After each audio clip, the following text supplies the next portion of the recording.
Good morning, Rap Freaks. Lexiot's here, and it's Monday morning, and we've got a lot of work to do today. We had a game yesterday against the Nets. It was a very scrappy, closer than we thought game. And then today we're playing the Cavs immediately. So the Raptors are really in a quick turnaround. At least they're both home at home games, and that means there's no travel in between. But yeah, we got a lot to do today. I'm going to preview the game for tonight first, and we'll react to the Brooklyn game afterwards. And yeah, it's going to be a fun stream because this guy got to go to the game yesterday and sit in the family section on one of Brandon Ingram's tickets yesterday. It's amazing. Thank you to Mr. Ingram so much for considering me to come to this game yesterday. This is a blessing. I feel honored that you would extend this invitation to me and have me come down to the game last night and sit in the section. I just had an amazing time. It was amazing to meet Misi, amazing to meet Alessandro. And I'll tell you who these people are in just a little bit. But yeah, I've had two games this year so far, and both of them have been very unique basketball experiences that I've never had before at any NBA game ever or G League game ever. Went to courtside seats at G League this year, which was a phenomenal experience. And now I'm sitting in the family section of the Raptors in Scotiabank Arena. And it's different. Let's just put it that way.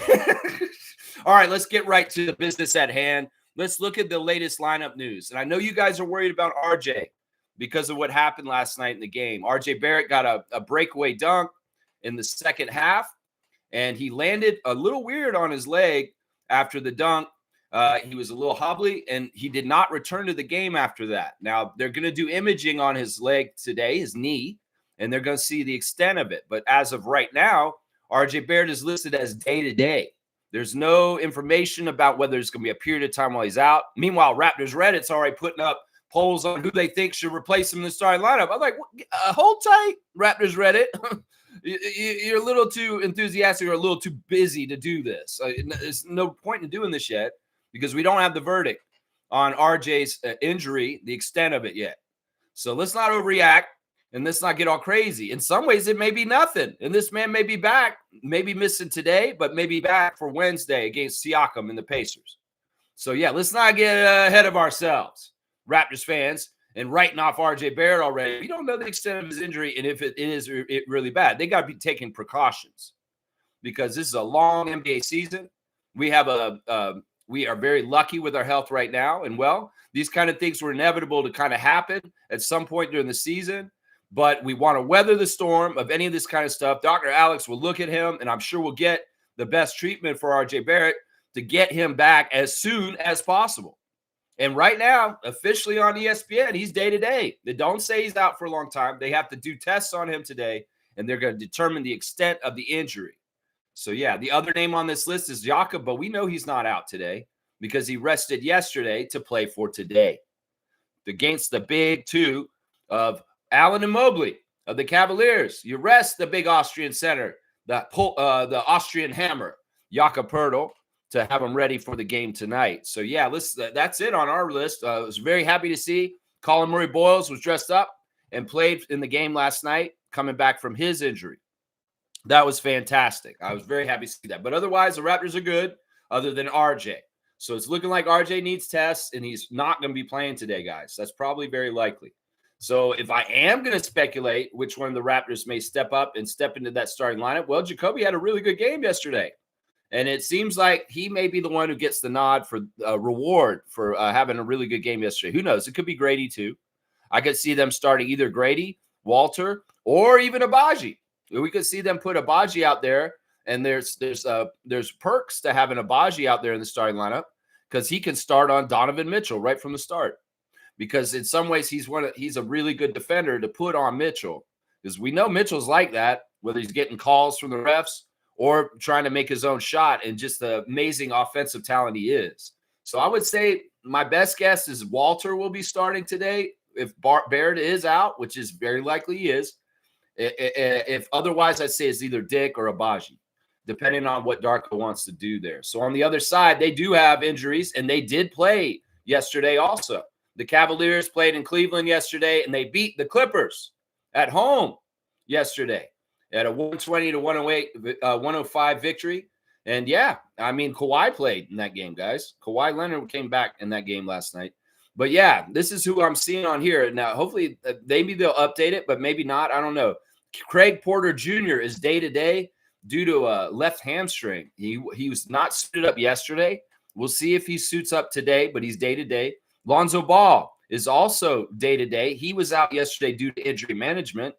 Could it be that he sat out on the first night of a back-to-back, so he would be available to play the Raptors? That could very well be strongly possible. Jared Allen did not play yesterday. He was the one of the big four for the Cavs that did not play. He has a finger injury, and he was ruled out yesterday. We'll have to see if he's available today. This could very well be just like Jakob.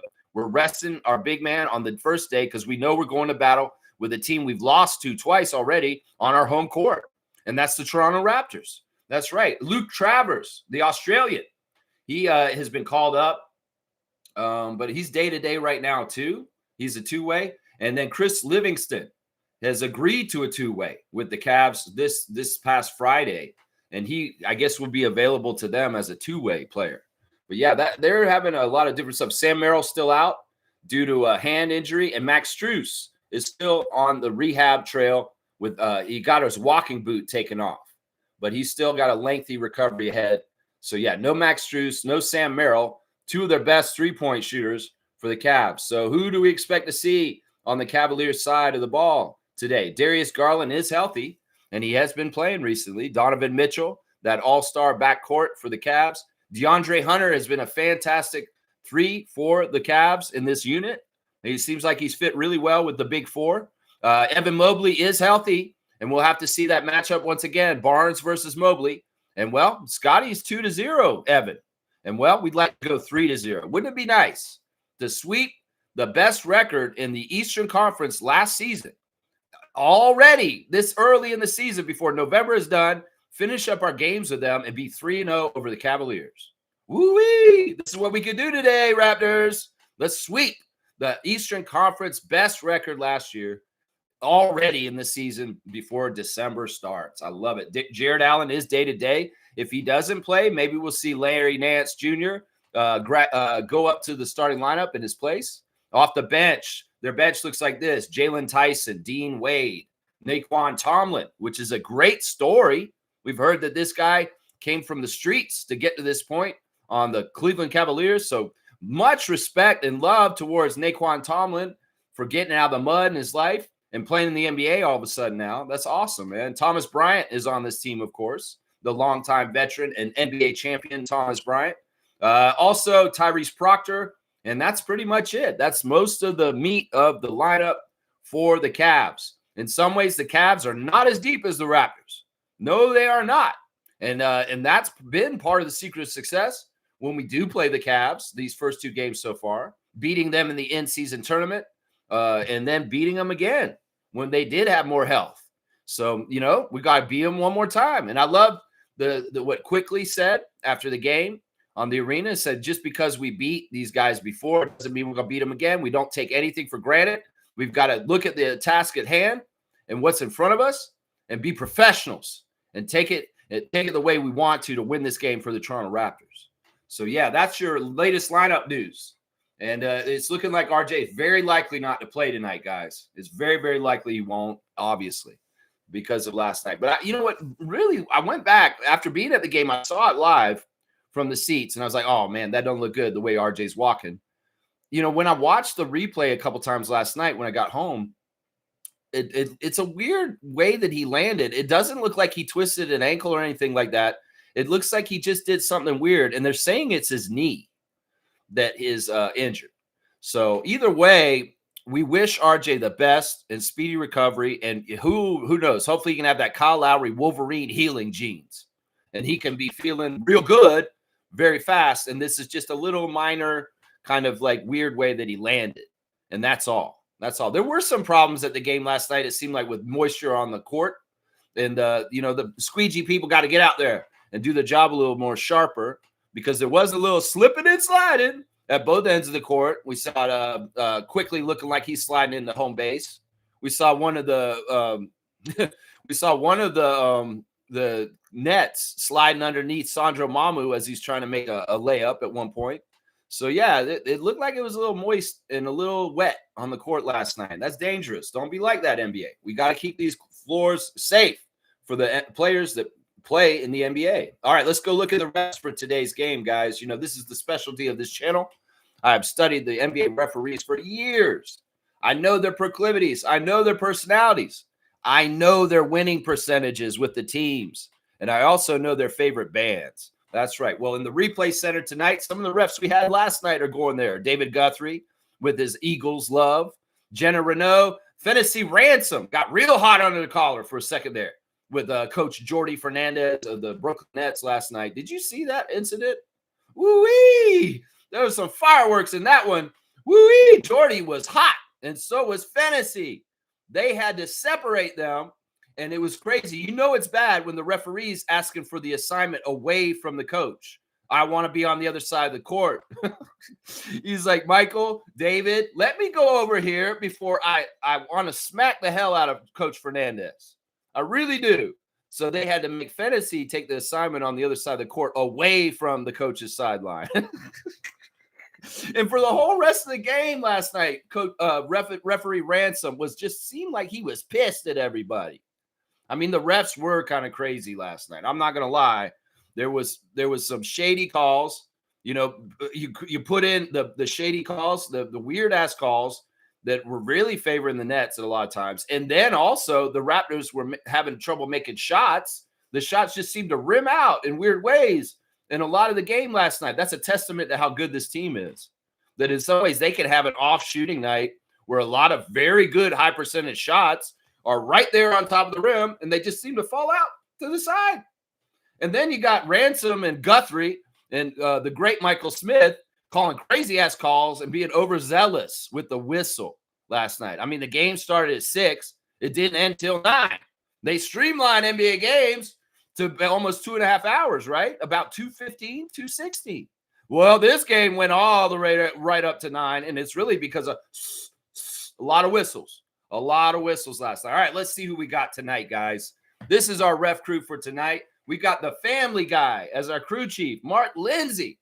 Yeah, Mark Lindsay has refereed us this year already. We lost the game that he refereed this season already. Mark Lindsay's in his 19th season out of Drexel Hill, Pennsylvania, number 29. His favorite show is Family Guy. That's why I call him the Family Guy. His favorite movie is The Shawshank Redemption. He gets down to Dave Matthews Band.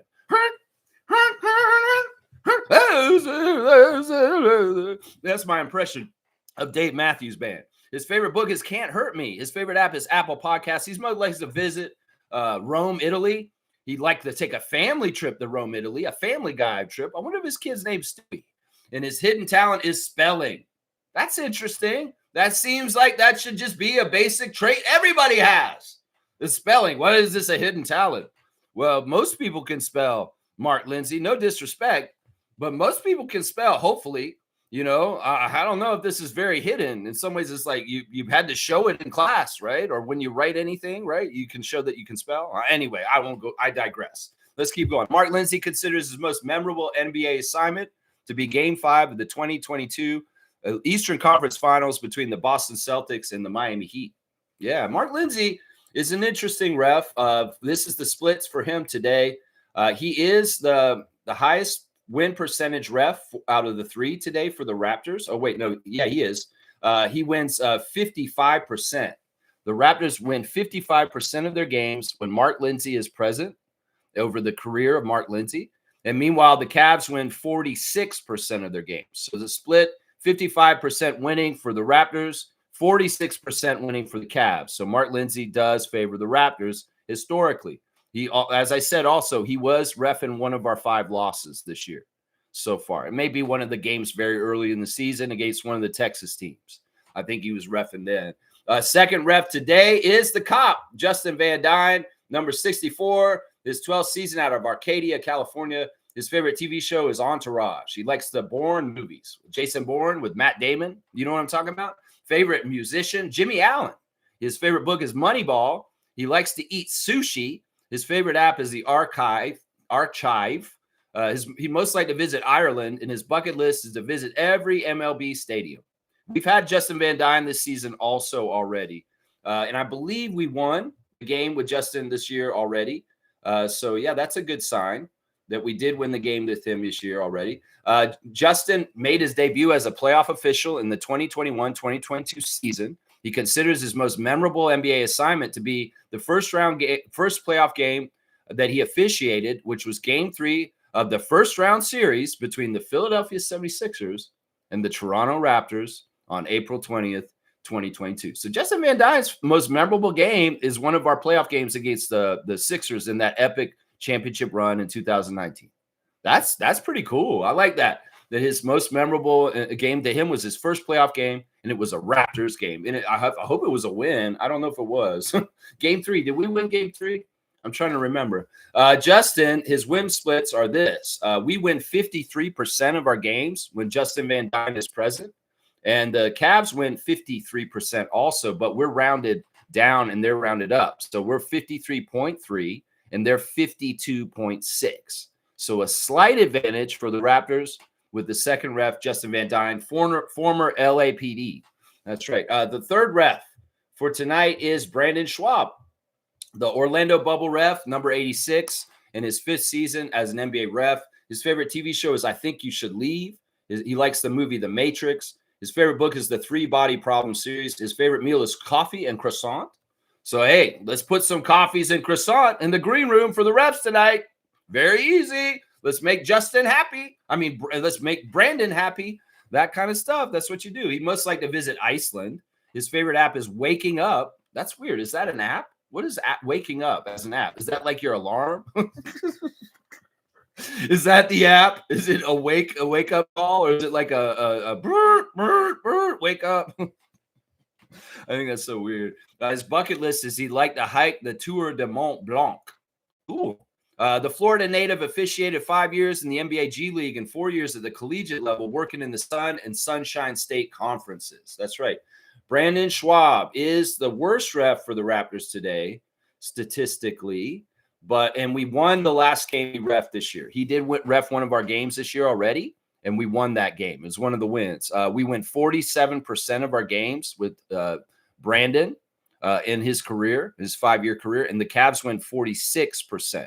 So 47 to 46, a very close split once again, just slightly favoring the Raptors.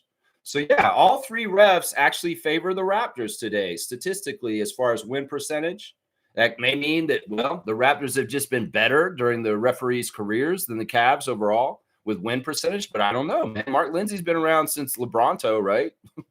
In some ways, like us having a better win record over the Cavs with LeBronto factored in, Anyway, there's the refs. I mean, they seem very run-the-mill. If I saw Scott Foster show up today or Ed Malloy, I would have a lot of questions about this game. But you know what? To a degree, I'll trust these guys. If they do any funny stuff, we'll be watching them. And, we'll talk about it the next day. There was funny stuff last night at the Scotiabank Arena with David Guthrie, Fennessy Ransom, and Michael Smith. And I was yelling at them from the family section. I was singing the Eagles at David Guthrie at one point when he got really hot under the collar. And the fans started chanting, "Ref, you suck. Ref, you suck." Because there was a lot of weird calls. And in some ways, they were calling stuff at one end and they were not calling at the other. And, I've seen things like Michael Porter Jr. trying to ballroom dance with Brandon Ingram in that game last night. There was one point where they keyed on Brandon so much last night. There's a reason why Brandon only got 14 points last night, because the Nets really made a big game plan to try and slow him down. And at one point, Michael Porter Jr. basically took him by the hand and started leading him in a ballroom dance. And there's like, refs, can you see what Porter Jr. is doing to Ingram right here? He's holding him so he can't make a motion across the court in the play action that the coach is calling.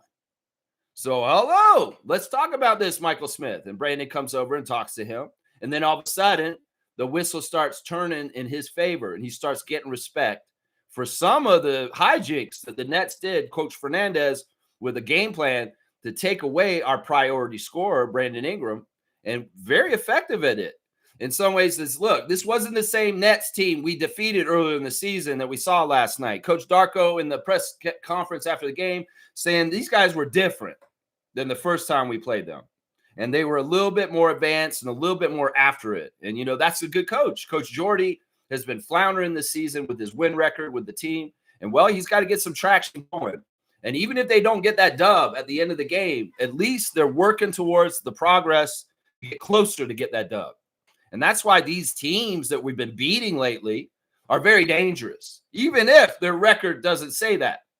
Because these teams are like wounded animals in the corner that are trying their ass off to change things for the coach and get back on the winning side of things. And, well, the Nets did look way better than the first time we played them. And credit to Coach Fernandez and the work he's done to get them more bought in and more active in what they're trying to do. So, yeah, some people expected a blowout last night. Some people didn't expect a close game, a test for the Toronto Raptors right out into the wire and having to do winning time in the last couple of minutes. And that's what Emmanuel calls it, is winning time. After the game, he said, yeah, it's winning time. This is the time to shine. This is the time to do it. And we see the Raptors, even though they're tied up with like 4 minutes to go in the game, they get a 10-point cushion real fast, and they have some room to maneuver and land the plane safely on the landing strip with that W. Yeah, I love it. I love it. I love it. Because these are games that we may have lost in years past. I'm telling you right now, these are games we would have lost possibly in the last couple of years, fumbled them. And we did not last night. All right, let me check in with y'all in the chat real quick. And I got to tell y'all about last night. It was an amazing, amazing experience last night. Trevor J's got our words of wisdom. Let's start off with that today. Grace is when God gives us good things that we don't deserve. Mercy is when he spares from bad things we deserve. And blessings are when he is generous with both. Truly, we can never run out of reasons to thank him. God is good all the time. Yes, glory to God. Every single day we wake up, every single day we realize the things we need to have gratitude for, which is life in our own bodies by the Creator himself. Also, the roof over our heads, the clothes on our back, and the food on the table, and the loved ones and friends that we have in our lives. There's so much to be grateful towards Christ and God above that it's just, if you're a believer and you really have faith in God, that God will carry you through. This is what Trevor's talking about right here. This is it right here. Grace is when God gives us good things. Like yesterday out of the blue, I got to go to an NBA game on a ticket from a father of one of the players. This just came out of the blue. This is just a blessing. And I'm just like, oh my gosh, this is just such a blessing. I was so effusively thankful to Mr. Ingram for considering me to come to the game and come to the game last night. Oh my gosh, what an experience. It was amazing. I met some people last night. I got to meet one of Sandro's best friends, Alessandro. Thank you, Alessandro. I hope you're watching right now. If you're in the chat, tell us what's up. Alessandro, it's a joy to watch the game with you. That's another blessing. Got to meet so many different people yesterday. And yeah, I got the stories about it all. I'm going to continue to talk about it. But Trevor, thank you for your words of wisdom. This should be a touchstone for everybody every morning to get in touch with your higher power and thank your higher power for the good things in your life. I appreciate you, Trevor J. And thank you for being the commissioner of fun of the Raptor Freak channel. That's right. Thank you, sir. Down in Fort Lauderdale, our guy, Trevor, holding it down for us every day. That's right. This team can beat you with whoever is on the floor. We are so deep on the bench. All right. This is a great segue to an ESPN article that's come out this morning that I found. And basically, this is interesting on a couple levels. ESPN is now acknowledging that the Raptors are one of the top 8 teams in the East right now. And they have a new article out this morning by Zach Cram, who's always cramming the bullshit on his ESPN articles. And this is somewhat gaslighting. Let's just put it that way. But at least we're being considered as one of the top 8 teams in the East at this point. They're saying this article was basically biggest early season contender questions. So we're an early season contender all of a sudden after being an out of the playoffs team, after being a play-in team, and now we're an early season contender. Well, we're going up like a rocket, ESPN, on your power rankings and also in your acumen as pertaining to who is going to be what. Well, you better change it because Vegas has changed it. We're the third best chance to get the NBA Finals in the Eastern Conference at this point. So you better change your rhetoric and your articles and not omit the excellence and the progress of the Toronto Raptors as a franchise. This is what they said. This is Zach Cram, once again, who's in some ways this is one of the worst ESPN writers right now. What is the biggest factor propelling the Raptors to their hot start? Well, in some ways, he's going to answer the question with what Trevor just said. Surprisingly, it's the depth. Toronto has 5 well-known, highly paid players, the starters, but the starting lineup they comprise has outscored opponents by only 5 points per 100 possessions. That still beat them. A decent but unspectacular showing. As expected, the skill sets of Toronto starters don't make for a perfect fit. What is this? What is this shade? What is this shade? What do you mean it's not a perfect fit? These guys are fitted pretty good from what I've seen. In fact, it's a very snug, perfect fit. I don't know. You guys are always trying to cast aspersions and make your perceptions for the mainstream NBA fans, because this is what you guys do. You try and gaslight Raptors Nation into thinking, oh, they're this and this, but they're not really this. This is absolute horse crap. If you were writing this about the Boston Celtics or the New York Knicks or one of these other teams, you wouldn't be writing like this. You would be glazing them. You would be talking them up. But instead, you begrudgingly, when you include us in the top 8 in the East, you begrudgingly add all this Eeyore shit where you start talking about, well, they're this and this, but they're this and this. I'm just sick of it, ESPN. I tell every Raptors fan, don't listen to ESPN because they've been gaslighting us all along with their bullshit. And they do this because in some ways we're the only Canadian team, and in some ways they don't think that we're part of their market. We do have the internet in Canada, ESPN. We could be part of your market. Anyway, let me keep going. However, the Raptors are thriving when reserves Grady Dick, Oshai Abaji, Jamal Shed, and Sandro Mamukelashvili are on the floor.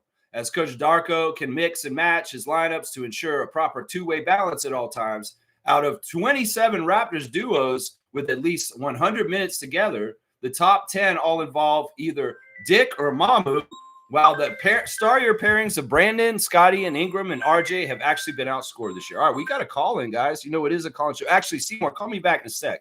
Call me back in just like 5 minutes. I want to finish reading this. That dynamic raises questions about Toronto's ceiling in the playoffs when rotations generally shrink. But for now, at least, there's no reason to expect the Raptors role players to stop powering wins. Well, he's admitting that we're going to continue to win this year because of our depth, but he's questioning that when playoff time comes around, how will Darko shorten his rotation? Ooh, so scary. What is this? What is this tragic gaslighting that they try to do to us? Should we be scared about shortening our rotation for playoffs? No, we shouldn't, because we have a very good starting 5. He's trying to say that they're not that good, but he's wrong. He's wrong, just like he was wrong this summer when he said the Raptors had no depth. Well, now, Mark Cram, you come around saying we have depth. So what are we going to find out later? That, actually, the starters are very good, and he can't shorten the rotation. Everything's going to be fine. This is the stupidest thing. This is what they're grasping for at this point, to put a negative light on us. Oh, I'm worried if the Raptors will be able to shorten their rotation to a playoff rotation when the playoffs come.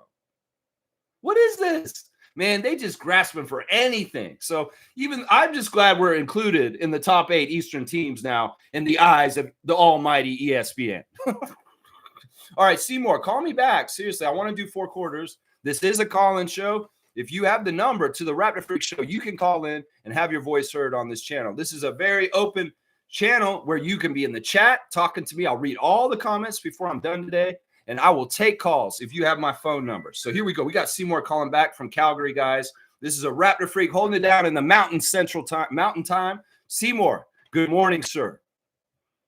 Yo, what's going on? You good? Yeah, man. I'm really good, man. You ready to do some 4 quarters with me, my guy?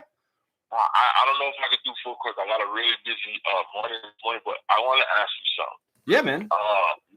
Yesterday's game was really good in my eyes, but how are we looking at this backup 5 position? Do you see Mamu being like, he's a great player. I'm not taking nothing from Mamu, but at the 5 position, I think offensively he can put the ball on the floor and he spaces the offense at the 5 position. But remember, he said he wanted to play the 3, or he's more natural at the 3 position. Defensively, when the playoffs hit, can he sustain? Because I'm looking playoffs now. We're definitely a playoff team, so I'm looking playoffs now. Sure. From what we seen yesterday against Brooklyn Nets, that wasn't playoff basketball. That will not hold up. Yeah, for sure. That's what I'm thinking. So what do you think's going on? Do you think Bobby's still trying to cook up for a backup, or are we going the full way with what we have right now? Oh, we're definitely going to change the team to a degree this season. And some of it has to do with the tax and the apron, but also, the glaring hole that you're talking about is true. But this is the thing. I'll say this. With Mamu, one end he can be a 3, at the other end he can play 5 or 4. And it's basically like, he could, if he's offensively doing 3 stuff, that's not a big deal. But at the other end, he is going to take the big guys and try and guard them. And he's a pretty sufficient big defensive player. So, but I completely agree. If we want to have a good run in the playoffs this year, we're going to need to make a move, maybe similar to what we did the championship year, and getting a player like Marc Gasol. And it doesn't have to be the level of Marc Gasol. We've talked a lot about in the last couple of weeks, somebody like Daniel Gafford. One of the guys we saw last night, Day'Ron Sharpe, if Brooklyn made him available and we made a little flip and he just came in for extra beef and size at the 4 and the 5 for when it's getting closer. These are great options, but this is stuff that we got to think about closer to the trade deadline and in 2026.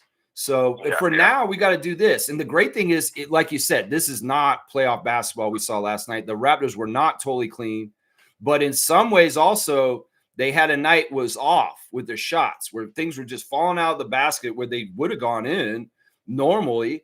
And they still persevered and won against a very scrappy team that was angry and hungry with Tyrese Martin doing what he was doing last night. And Michael Porter Jr., they were a hard team to beat. And in some ways, that was a great test, even if things weren't going completely smoothly for the Raptors. So, but yeah, I get your concerns, and I think they're very valid. And I think that Bobby Webster will address this before the season's over. We just have to be patient. Okay. And before I jump off of this, so wait, the name that you threw out, okay, let me analyze these names. You said Gafford. Yeah. Gafford, I'm okay with it. Day'Ron Sharpe. Yeah, I get what you're saying because of his body size and everything. He's a little immature coming from a losing product, but at the same time, his size is what we need. Yeah. Yeah. There's a bonus with Day'Ron too because he's friends with Scott. He went to high school with Scotty at Mount Verde, and he's very close with him. And there would be an instant add him to the group, and he would be like, there's a chemistry he has with Scott already built. Let's just put it that way. And he doesn't have to be big offensively. We just need somebody to go out there and clean the boards and be a presence in the paint that's a deterrent to people coming in to try and score layups. So yeah, because I wasn't liking what I seen with that Clowney guy. He just kept attacking the rim, but he reminded me of Watford from the 76ers. So it seems like that was Cavs. Yeah. Position is, what's they're Sixers? attacking the rim, but that's the program. They see that Jakob's not on the floor, so the whole game plan is attack the rim on us, right? Yeah. Oh, yeah. And that makes sense. I mean, Coach Jordy is a very smart guy.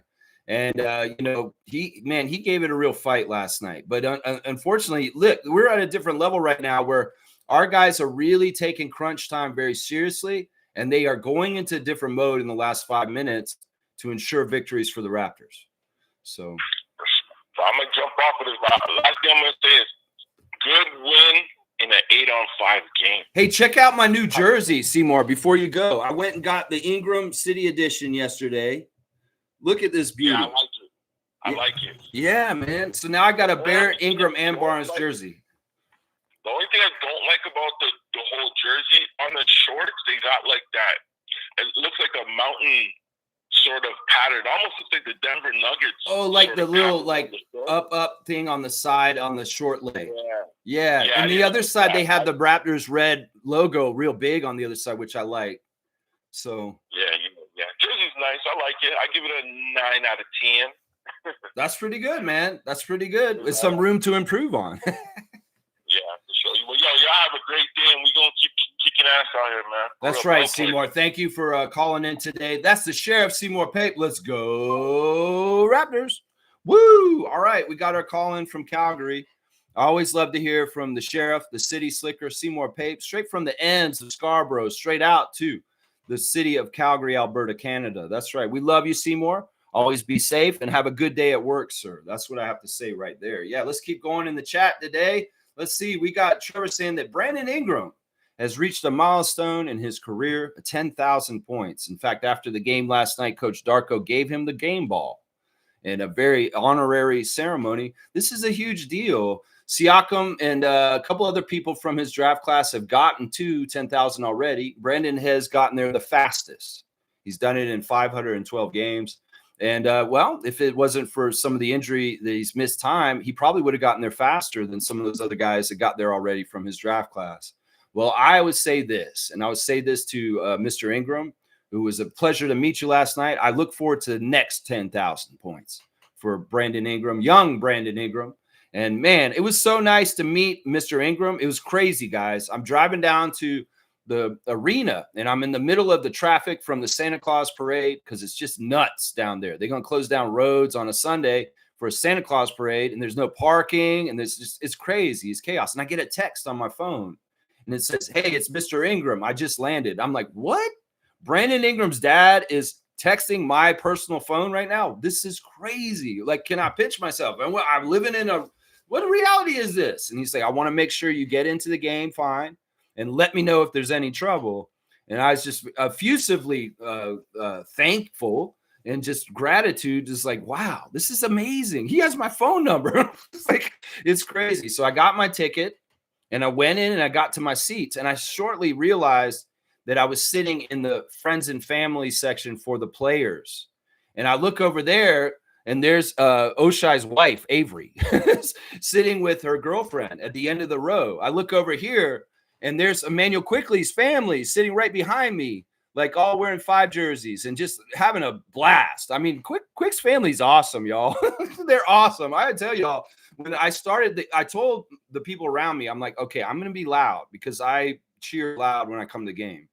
And every single time the Raptors had the defense, I was yelling defense right from the jump ball. And Quickly's family jumped in with me immediately. It was so awesome.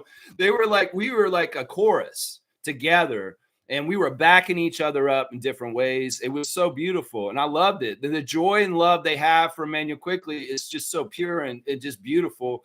And they were all about you in defense with me the whole game. So I felt awesome that I had the family supporting me with what I was trying to do too, with the defense, because I do that. I try to do that the whole game. I kind of lapsed because I was busy talking to people too at a certain point. But man, it was awesome. And I saw Colin Murray Boyle's mother and brother that we just saw on the open gym dropped this Saturday. And I was like, I waved to Colin's brother and I said, dude, great episode on open gym. And he's like, thanks. And he's like, man, you guys are awesome. And I waved to his mom and she smiled at me. It was just awesome. I'm walking into the family section and I run into Carmen Dick. And I say, hey, it's Grady's mom. So it was crazy. Now, when I sat down, the first person I talked to was a man named Alessandro from Italy. He's a photographer, but he also played basketball before. And he's a childhood friend of Sandro Mamukelashvili. And basically, he was at the game to film pictures and take pictures of Sandro during the game. And he had this really nice camera. And he was taking shots of his dunks and his threes and everything. And Sandro got to start, which was fantastic. So I'm talking to Alessandro, and it's like, wow, Darko's put in Sandro to play at the start of the game in the place of Jakob Poeltl. So it was really special. And then Sandro's girlfriend showed up and sat down on the other side with him. Mercedes Brooks used to play for LSU in women's basketball. And I was like, I was very pleased to meet her. And I said, yes, I know of you from your career, your playing career. So it was just really cool. And then Brandon's people came in and they sat down next to me, and I got to meet a very nice person named Misi. And Misi was there and sat with me during the game, and we were just having a blast, telling jokes and talking basketball. Very, very knowledgeable basketball person, Misi. She played, and very good, very knowledgeable person, and just a blast sitting there talking about Brandon and the NBA and the Raptors and everything like that. It was just an amazing experience, and I'll never forget it. And once again, I appreciate Mr. Donald Ingram so much for considering me for these tickets. I also want to thank Miss Crystal Roach down in Atlanta for helping this get arranged also. And my brother also, Carl. Thank you, Carl. And yeah, amazing experience. I almost tried to sneak down into the family section after the game with them, but I didn't want to push my limits. And I think I might have stuck out like a sore thumb down there. But Mr. Ingram, if you're watching, thank you once again for sending me a ticket. And I'll never forget this experience. And you know what? So much blessings to all the Raptors families that I was around yesterday. It's a really fun group. I mean, Walter's family was there too, sitting near me. There were a lot of people that love and care about our Raptors just like we do. But it's the family and friends. And it was so weird to sit in that section, guys. But it was a lot of fun. But yeah, Alessandro, thank you for the subscription. I hope you're watching today. And if not, man, I promise you, I'll still put you on blast. Y'all need to hire him, Open Gym. Hire Sandro's friend, Alessandro, and put him to work on the Open Gym because he's got a nice eye with the camera, and he could help y'all produce the show. So look into that, Jeff Landicho, Jeff Rocky. Yeah, look into him. Seriously, I'm telling you right now. All right, let's see. Trevor J said the WNBA draft lottery went down yesterday, and Dallas did get the #1 pick again. Yeah, I seen that order. It's like Minnesota and the Mystics. And yeah, I didn't exactly look at the order. They did announce that the coin flip for the pick between Toronto and Portland in the WNBA draft is still to determine. They don't know who's going to be picking first between Portland Fire and Toronto Tempo yet. But we'll keep up on all that on this channel, of course, and we'll give you the news when we know. When the Raptors, when the Tempo are going to get to pick their first ever WNBA draft pick. Yeah, is it going to be 6 or 7? We're going to have to find out. Trevor J saying this, happy game day again. Let's go, Raptors. Let's get it done, Raptors. That's right. We got right on, no rest, but at least we got to stay home and there was no travel. This is actually a benefit for us because the Cavs did have to play in Cleveland. And now they got to jump the border and come play us. So they did have travel after their game last night. So even though this is a tough back-to-back where we got to play the Cavs on the second night of 2 games, well, they're playing on the second night of 2 games too, and they had to travel. So hopefully this can be a helpful advantage because I'd love to sweep Cleveland for the season this year. That would be a big statement right there. That would be a very big statement. If we can get this sweep tonight, it'd be fantastic. Yeah, Trevor's saying Brooklyn thought they had a chance. Then we just turned on the turbo engine, run away. Big factor in this game last night was quickly at the end, hitting a big 2 threes to put us separated into the end. I love it. And in some ways, he got the interview at the end of the game with Danielle Michaud afterwards. And I love it. It's like, I feel like I was a little bit of the catalyst because I started doing that defense right away, and his family just jumped in on it. And at the end of the game, Quick said, we have the best fans. And he was pointing at us over in the corner. His family in the family section. And it was just special. It was just a really nice, to me, I call it communion. It's a communion of love for their loved one, but a communion of love for me, for my team that I love, the Toronto Raptors. And just it's so pure and just such a beautiful thing. And Emmanuel acknowledging it at the end of the game and just his man, he's just such a good role model. Like, even after the game, they're asking him, negative questions. Honestly, those guys are so miserable in the media scrum. Josh Lewenberg asking these crazy questions about Jacoby and him being down and out. And Emmanuel quickly is just so philosophical. He's just like, I don't look at it the way you guys do. A lot of fans think that if you're shooting bad, you're not playing well. But you could be doing so much more than shooting, as he put it. Shooting is only 3 seconds of the 48 minutes of the game. And you can be doing so much more in that 48 minutes to contribute to helping to win other than just shooting. And he's exactly right. This is the lessons casuals of the NBA need to learn. The NBA fans that grew up in the superstar era of the 2010s that just knew LeBron James and Kevin Durant and Steph Curry and shooting a lot of threes and overly hyper offense. No, rebounding, defense. These are important parts of the league, no matter what Kevin Durant says about offense wins. No. It's always been the team at the end that has the best defense is usually winning the championship. And, I love this. Emmanuel, educate our fans on exactly what is important and what a good and bad game can look like, even if somebody doesn't shoot right.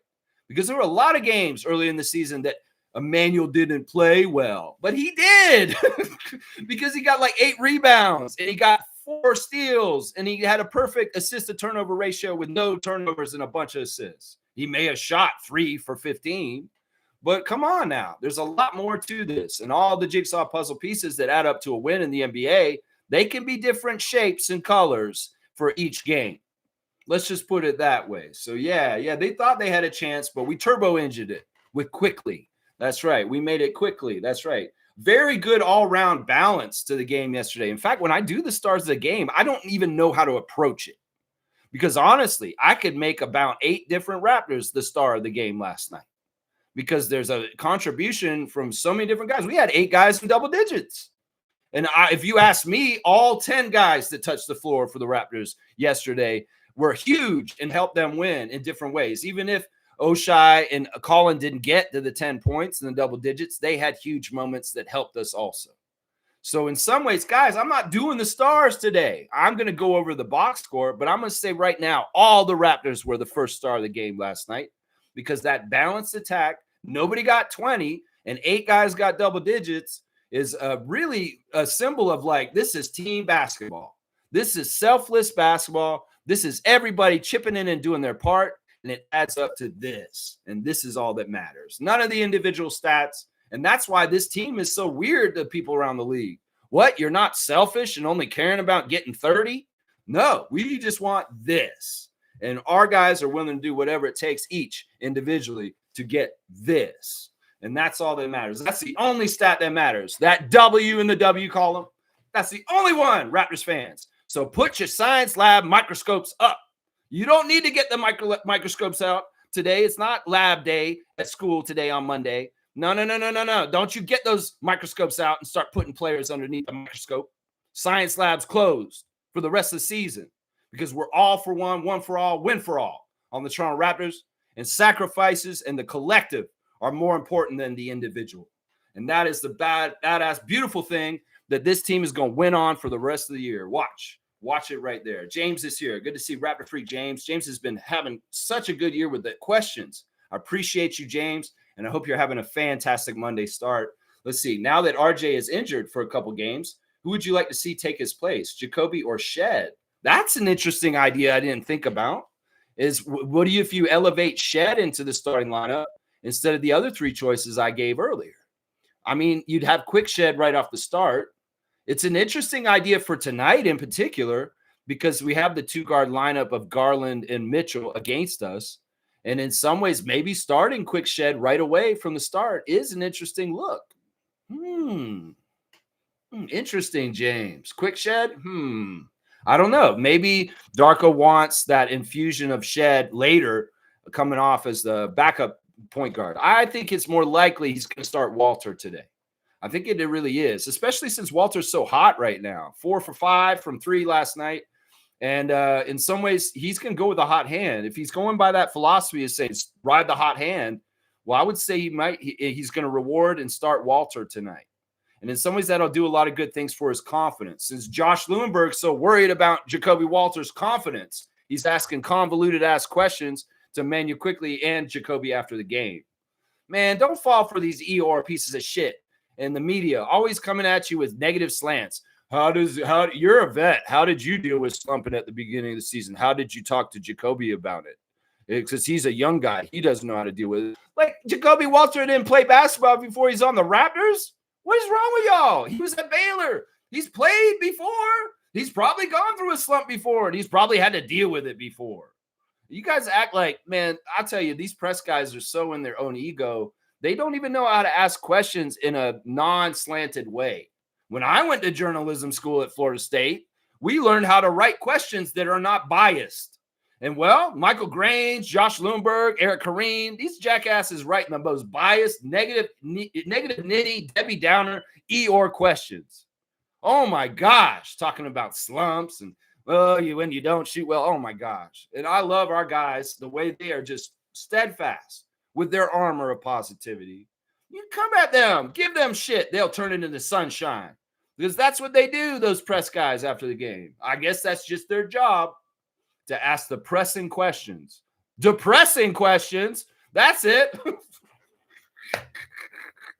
All right, let's keep going right here. James is saying this. I like Jacoby, or go with a big lineup with Mamu at the 4.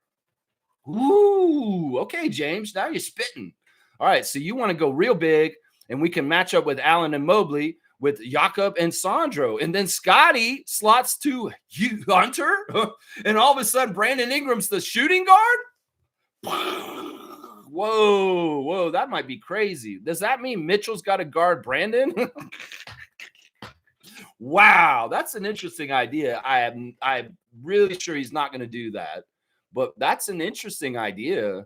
That really is. It's like, yeah, we'll just keep starting Sandro like we did yesterday. And we'll just bump everybody down. Scotty Barnes, small forward.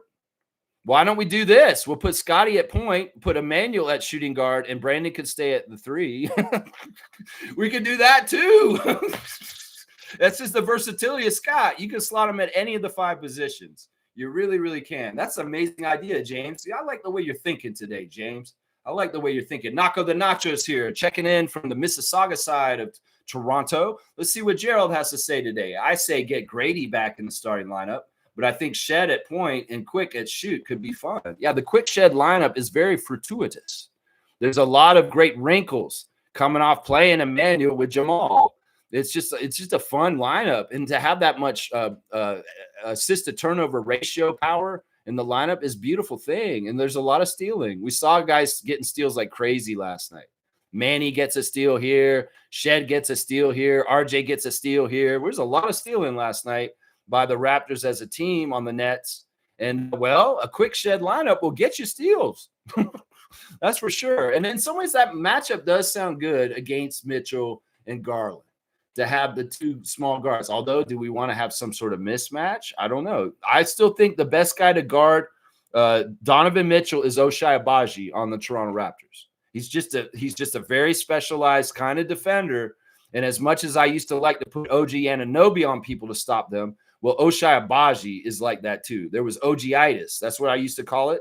Yeah, go out there and give him some OG-itis. OG Anunoby, go on out there and shut somebody down. Well, we want some Ochai-itis for Donovan Mitchell tonight, is what I'm saying. Mix in some Walter on him too. Walter will be able to mess him up too, is what I'm saying. Yeah, let's see. Trevor J saying this. No players on the Raptors with 20 points last night, but 8 players had double figures. Let's go analyze the box score real quick. As I said, I don't even know how to approach stars of the game. I have it written here that my star of the game is Jacoby, but it could be anybody. So I'm just going to say all 10 guys are getting stars from me for the game yesterday as solid contributors across the board. And we are going to go ahead and just analyze the box score straight down. So we'll start with Brandon. Brandon had 36 minutes yesterday with 14 points, 6 of 18 shooting, 2 of 5 from 3. He had 6 rebounds, 4 assists, 3 turnovers, 2 steals, and he was a plus 13.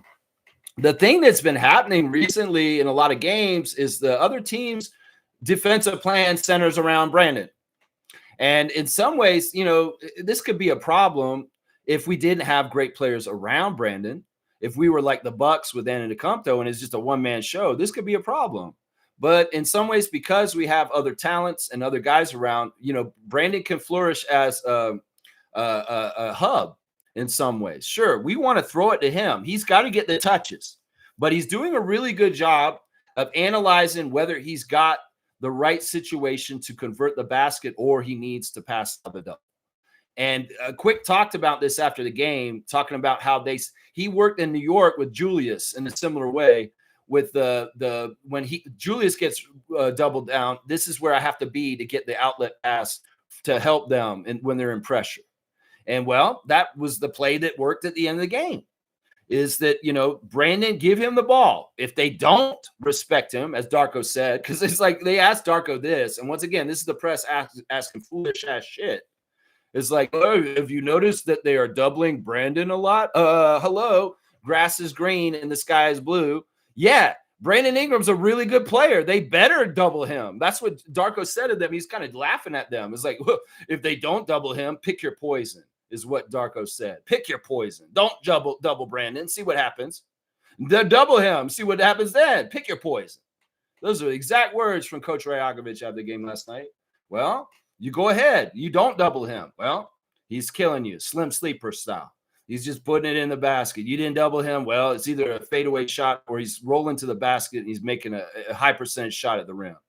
And, well, you're coming to double him. Well, Manny's over here. And he's sitting here. He's like, hi, call 5 if you need help.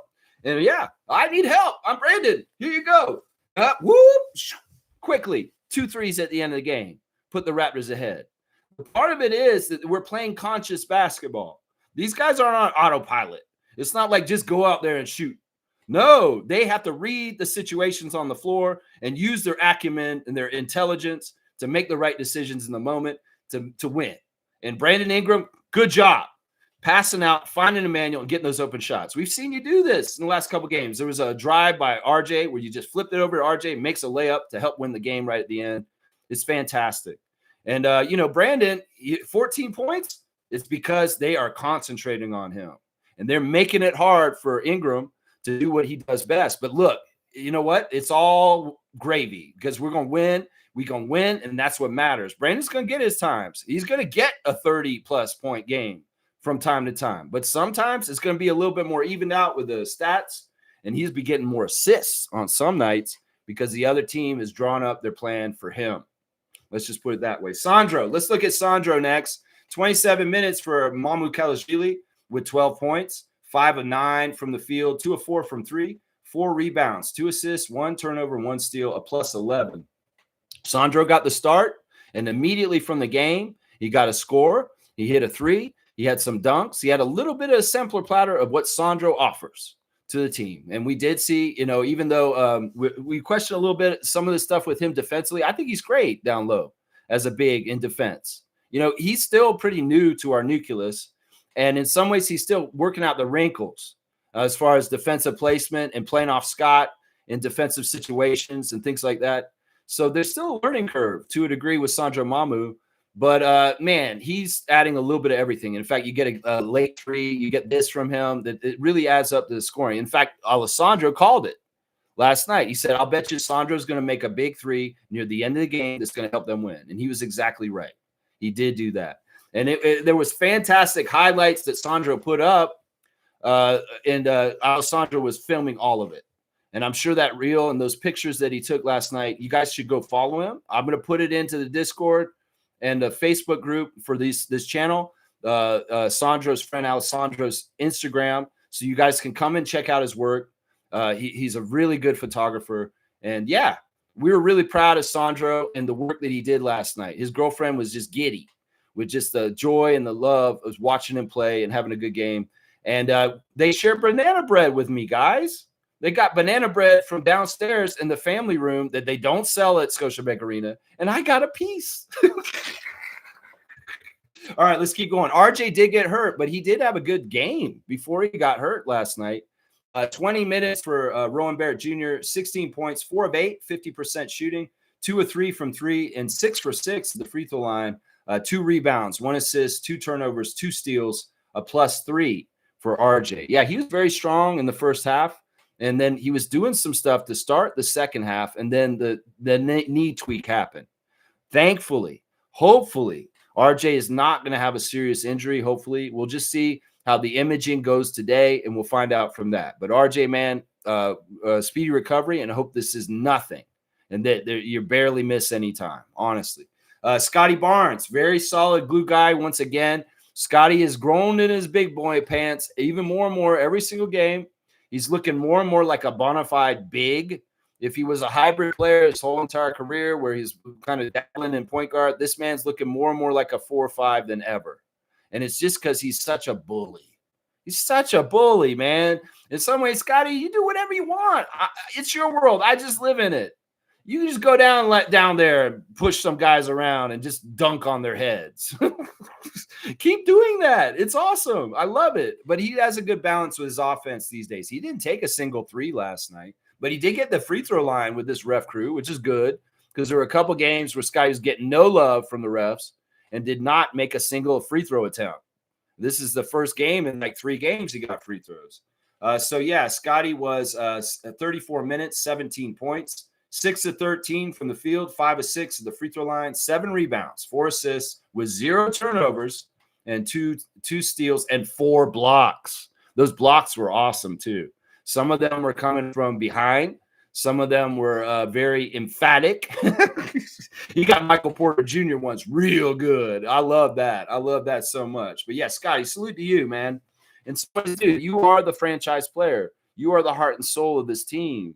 And in some ways, I just love your benevolence, and you're just the glue, man. And you're awesome, man. Keep doing what you do. For you are being great.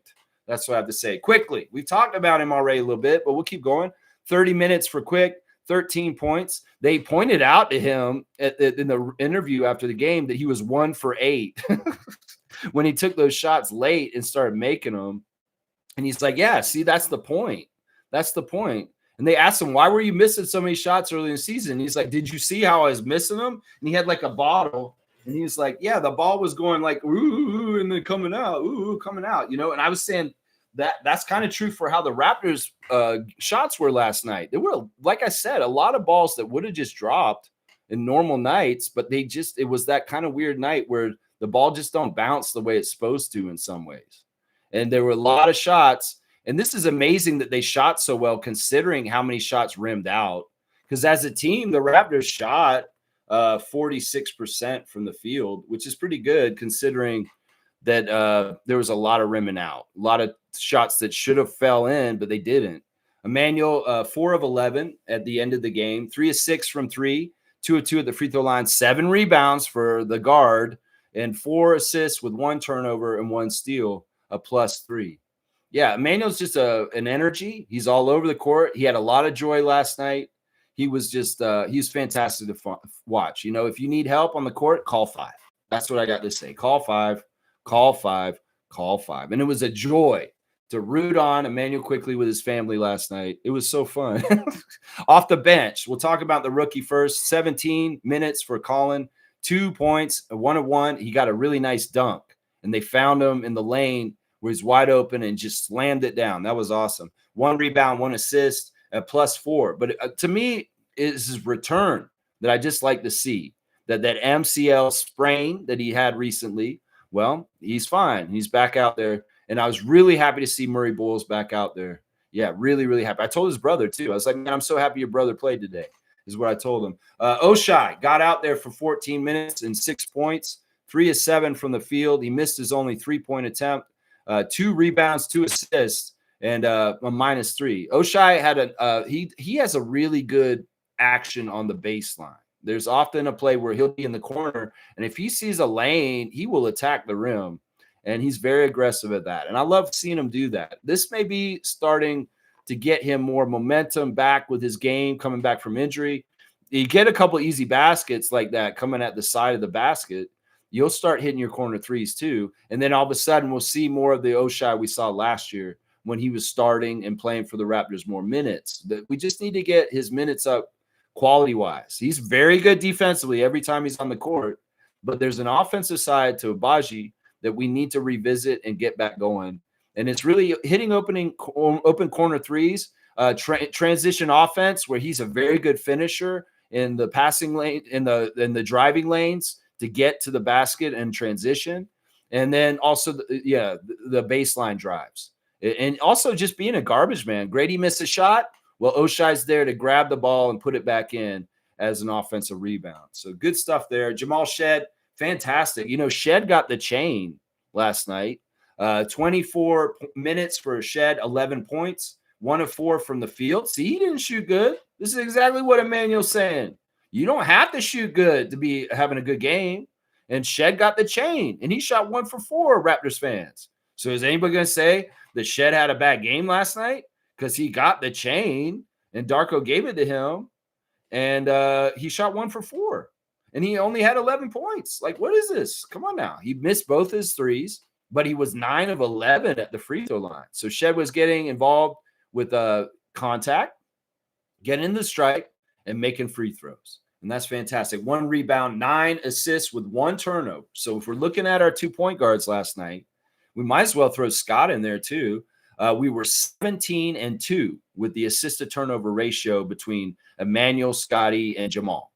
17-2 assist to turnover ratio. Those are the 3 primary ball handlers in a lot of cases.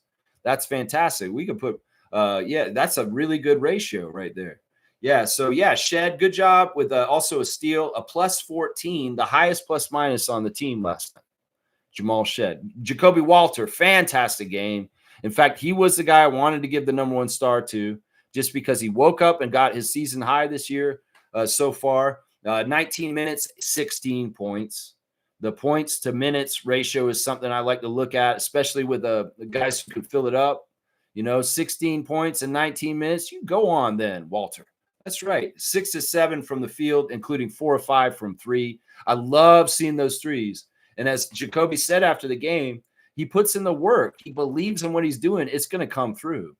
So, Josh Lindbergh, you go ahead and take your, what do you do when you're slumping, Jacoby? How do you deal with that? You never knew how to deal with that stupid-ass questions. And understand he put in the work. And as much as, Emmanuel's name means protected by God, you put in the work, you're going to come through and see results because he's not wasting his time. Jacoby Walter is a student of the game, and he is putting in that work.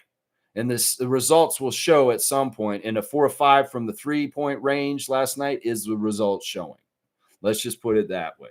All right. 1 rebound for him, 1 turnover, 1 steal, a -4.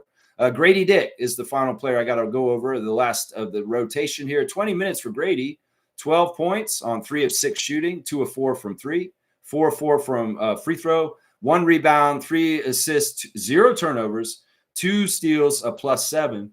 Grady chipped in and did his part in the whole balance of things. He missed a couple of shots early, but he made his shots later. And I love to see him 2 for 4 and 3 for 6 overall with his shooting. That's fantastic. Good job, Grady. And it was great to see your mom at the game last night. Yeah, no play for Battle, Mobo, Temple, Elijah, or AJ. And they did suit up 2 of the 2 ways to be eligible to play.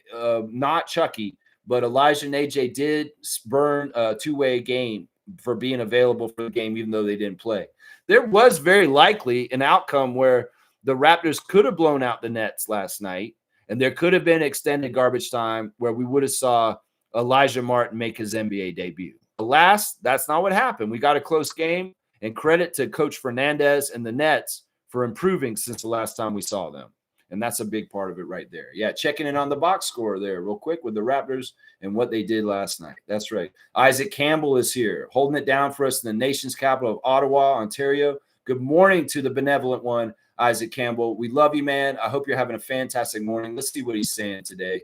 Isaac, I got to find my place in the chat because I just lost it for a second. Here we go. 8 in double digits has got to be a record.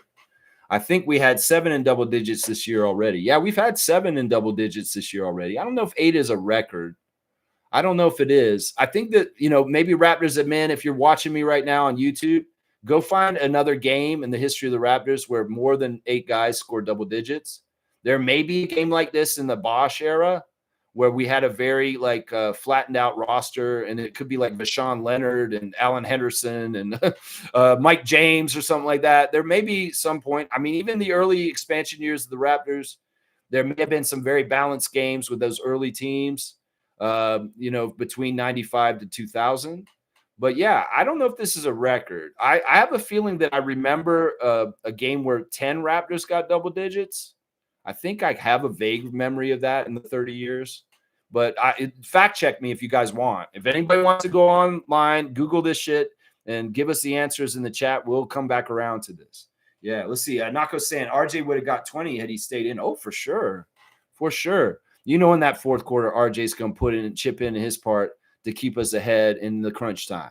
Because just like Brandon, he's money to be printed like a printing press as far as making shots and getting offense to happen. Yeah, I just hope RJ's okay. And unfortunately, he was not in the team photo after the game last night. I noticed that. All the Raptors were in that picture except for RJ. So I'm guessing maybe he had to leave the arena already, or he left, or maybe he was with medical at that point or something. But yeah, I don't like seeing the Raptors team photo not being complete. And one player was missing in it last night, and that was Rowan Barrett Jr. Yeah, let's see. Trevor's saying this. That's what made this team dangerous. We can beat you without 20-point players. This is really a thing that gives us legs for the season to weather things like possibly what's going on with RJ right now. is, our eggs are not all in one basket. We got different guys and different people that can fill in. Next man up mentality. Yeah, the Raptors are for real with that this year. Because in some ways, RJ goes out. We've got 3 different choices that played last year and started a lot last year and have the ability to jump into that spot, and we don't miss a beat. In some ways, it's not that the RJ is not needed. He's definitely needed. We want RJ, and we want the most talent we can have on the squad. But next man up and the depth of our team comes in handy in this situation. Yeah, Smooth's here. Good to see Reggie, our trivia champion in the past. Good to see you, Smooth Brown man. The Lakers gifted a win last night on the inbounds. Marcus Smart ran over the Utah guard, literally pushed him to the floor, and no call. Lakers win. Last play of the game. Well, we know that the NBA will write storylines if they can on the down low, and that's why a team like the Raptors needs to have a cushion in the fourth quarter because, as Tim Donaghy said, disgraced Tim Donaghy said, the referees can manipulate NBA games within 10 points. So when the Raptors are under a 10-point cushion at the end of the game, I get a little suspicious of the refs and watching them like a hawk, just in case there's any funny stuff, like you just said with the Lakers game. Yeah, it benefits them to inflate the Lakers' record with LeBron possibly being near the end of his career and the Luka show. So they will give them a little bit of help in the benefit of the calls, especially in crucial calls at the end of the game. So this does not surprise me in the least that Marcus Smart can do one of his normal kind of things that he does and get away with it. Of course, there is also the argument the other way that the refs shouldn't be calling so many fouls right at the end of the game. And, well, Marcus knows that. So he can do a little dirty shot right at the end to ensure they win. Either way, yeah, we know this. There's haves and have-nots in the NBA, and that's why the Raptors have to be that much better and that much more talented to be absolutely successful in the NBA because they will try and hold us down. And there's been pretty regular 8 versus 5 scenarios going on in the last week with the Raptors in their games. There's been a lot of unfavorable calls for the Raptors and propping up of our opponents, and we're still beating them. So that's real power in that in some ways. Yeah. Let's see. Monique is here. The super fan, Monique Lawrence, the greatest, is in the house. This is the bona fide super fan. Everybody knows Nabatia, but people should know super fan Monique Lawrence also. Just the heart and soul of the Raptors fan nation. She's just the greatest, as advertised. That's it right there. Good morning, Raptor Freak crew. Cavs on a back-to-back also. Don't forget, tired legs. Let's go, Raptors. I'm going tonight. After all, thank you, Wheel-Trans. That's right. Monique will be in the house tonight. We're passing the baton as the RFF will be represented in the arena tonight also, as Superfan Mo will come in and tag in. It's just like we're the Road Warriors, and I'm Road Warrior Hawk, and I just tagged in Road Warrior Animal, and she's going down there to hold the vibes and keep them in check and do what she does, the magic that the Superfan is. And yeah, I expect another win tonight, and I know you're going to bring it home for us, Superfan Mo, with your vibes. I know you will. I know you will. Let's go to the games, Superfan Monique. And I'll see you on Wednesday when we'll have double tag team power because both of us will be there, and we'll both be in the ring messing up the Mulkey Brothers, Road Warrior style. That's right. If you know who the Mulkey Brothers are, you are a real one in your professional wrestling history knowledge. I'll just say that right now. Yeah. G's here. Good to see G. Just catching up. Ingram's tickets? Wow. G's saying that. Another trivia champion of the channel. Good to see G in the house. Yeah, I was shocked by this too. This development kind of came about in the last couple of weeks because my brother my brother's got all kinds of connections in the company he works for. And, there's a nice young woman that he works with that is a friend of Brandon's. And that's how the connection started, is like they were just casually talking.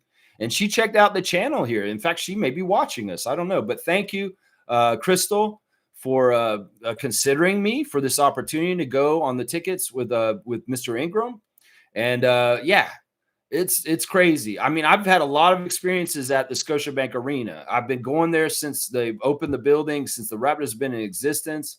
Was going to the Rogers Center to see them there too. And I've never, ever gone to a game and had this experience of sitting in the family section and being among the loved ones of the players. It's just a different vibe. In some ways, I mean, listen, I don't expect anything, but if Mr. Ingram asked me to go again, I would go in a heartbeat. I'll tell you right now, but I just feel blessed and lucky to have this experience this time, and that is enough. But if he said, "Hey, we liked you being down there. Come on down again, Lex, and you want to go to the game again?" Yeah, I would totally say yes, Mr. Ingram. If you're watching, I would totally say yes. Yeah. Neil's saying, "Great pick, Lex. Thank you. Thank you." Yeah, the picture is nice because we saw Mr. Ingram appear in Open Gym on that episode around the Calgary training camp and talking about Brandon's recovery coming back. And he told me personally last night, he's just really happy that Brandon's here in Toronto, that, that he got out of New Orleans, and that, the Toronto's been amazing for Brandon so far. And that, Dr. Alex and all kinds of different situations here are just fantastic. And in some ways, it's really fanning a revitalization in the flame and the passion in Brandon Ingram in his basketball career right now. And I'm telling you right now, the Raptors, if they're at the top of the Eastern Conference, we need 2 All-Stars. And you know what? It's probably going to be Barnes and Brandon. Definitely. I think that. And if we can get 3 All-Stars, because RJ makes it on the world team, that would be fantastic. There are 3 All-Star teams, Adam Silver. And, well, we have 3 20-point scoring Raptors. Maybe you could put a Raptor on each one of the teams, and RJ can be on that world team with Victor Wembanyama. That's right. That's right. I love it. I love it. I love it. Let's keep going. Fiercey is here. Good morning, fam, and happy game day. Fiercey holding it down for us and got to know Ottawa region. Good morning to the great MJ. How are you today? Happy game day. I think Abaji is a better defender and could be more physical against a team like Cleveland. I like this argument to say start Abaji, because I really do like him on Mitchell. I have the most fear of Donovan Mitchell on the Cavaliers team as far as the weapon that he is. And, well, who's the best antidote? It could very well be Ochai Agbaji. And this is a strategical insertion into the starting lineup right off the bat, so you don't even let D. Mitch get going in any kind of way. Our starting lineup, normal starting lineup, is very offensively potent. And even some people have argued that maybe one of our very good offensive players should come off the bench for a defensive player in the starting lineup. And this kind of decision would kind of show this. It's like, well, we got such good offense with Brandon, Scotty, Emmanuel. Why don't we put a more defensive-minded person in the starting lineup today in Ochai Agbaji? Because he could be very crucial at slowing down Mitchell. Because Mitchell is a big problem in general all the time. Yes, he is. Yes, he is. Superfan Mo is saying this. Yes, James, don't overreact. RJ's injury, you don't know. Just saying. Yeah, we don't know how long he'll be out. He's officially listed as day-to-day right now. So we don't know a timeline. Some Raptors fans on Reddit are always coming out there and say, if he's out for 4 months, who do we play instead? I'm like, what? Where's this 4 months thing come from? What are you talking about? This is crazy. Come on. Let's stay positive and let's hope for the best and send good, positive vibes to RJ and his knee right now. That's right. That's right. Fiercely saying, so nice of Mr. Ingram to get you tickets. I know. We should give him a dunk, right? That's what we do on this channel for great contributions by Raptor freaks and different people, whether it's trivia, whether it's a joke, whether it's something like that. Let's give a dunk to Mr. Donald Ingram right now. I'm going to give him, in honor of his son, we're going to give him 30 dunks because he is number 3, but I don't want to give him just 3 dunks. So we're giving him 30 dunks, and that actually adds up to 90 because they're 3 points each. So we're going to put Mr. Ingram on the dunk sheet. He's getting into the dunk zone with us, and he is getting 90 points on his dunk right away, just like that. Boom goes the dynamite. That's right. Let's go. Kareem's here. Good to see Kareem Thomas, another great longtime Raptor freak. Good to see you, sir. Garland is the only one I'm scared of. Really? I don't know. To me, I mean, Garland is somebody to respect. Yeah. He is a very talented player. In the past, I kind of was like, why are they making a big deal out of this guy? I'm like, oh, that's why. There was a little bit of that with me. No, Mitchell, because of his way to get people in foul trouble is a big problem because he goes at people and he gets to the line like crazy. The refs love putting Donovan Mitchell on the line. In fact, he had as many free throws as we did as a team in the last time we played him. So, I get it. I don't want to overlook Garland. You're right. And in some ways, we have to respect who he is and what he does too. I agree with you. Fiercely saying this, Cleveland were fine as they sat out their starters the night before they played us, but we still beat them. Yeah, I did hear this. This is good. We're coming back on this, that they got in trouble for resting people against Miami. I think that where they broke the rule is they rested too many. I think that you can get away with resting one guy on a back-to-back like we did Pirtle yesterday, but because they rested I think they rested Allen, Garland, and Mitchell, it was too many of them. And they did fine them for sitting guys because they have that rule that they want superstars to play in games. And if there's too many superstars out on certain games, they come around with this. It's weird. It's weird. It's kind of a weird thing. It's a weird thing. Shaq Lindsay's here. Good to see Shaq Lindsay, member of the channel. Thank you for supporting the channel, Shaq Lindsay. Hope you're doing great this Monday. I'm so impressed with this team. The game was close for most of the fourth quarter, and like a light switch, they made the right plays to win the game. Good teams know when to turn it on and when it does matter. Yeah. In some ways, I mean, I keep saying this. Yeah, we'd love to have a breathe easier, stress-free kind of ending the game. But, even sitting in the seats, because we kept talking about this, Alessandro and Misi and I, this is too close. This game is very close. I did not expect this. I'm sure most of y'all at home that were watching the game were thinking the same thing. It's like, wow, Brooklyn's really hanging with us.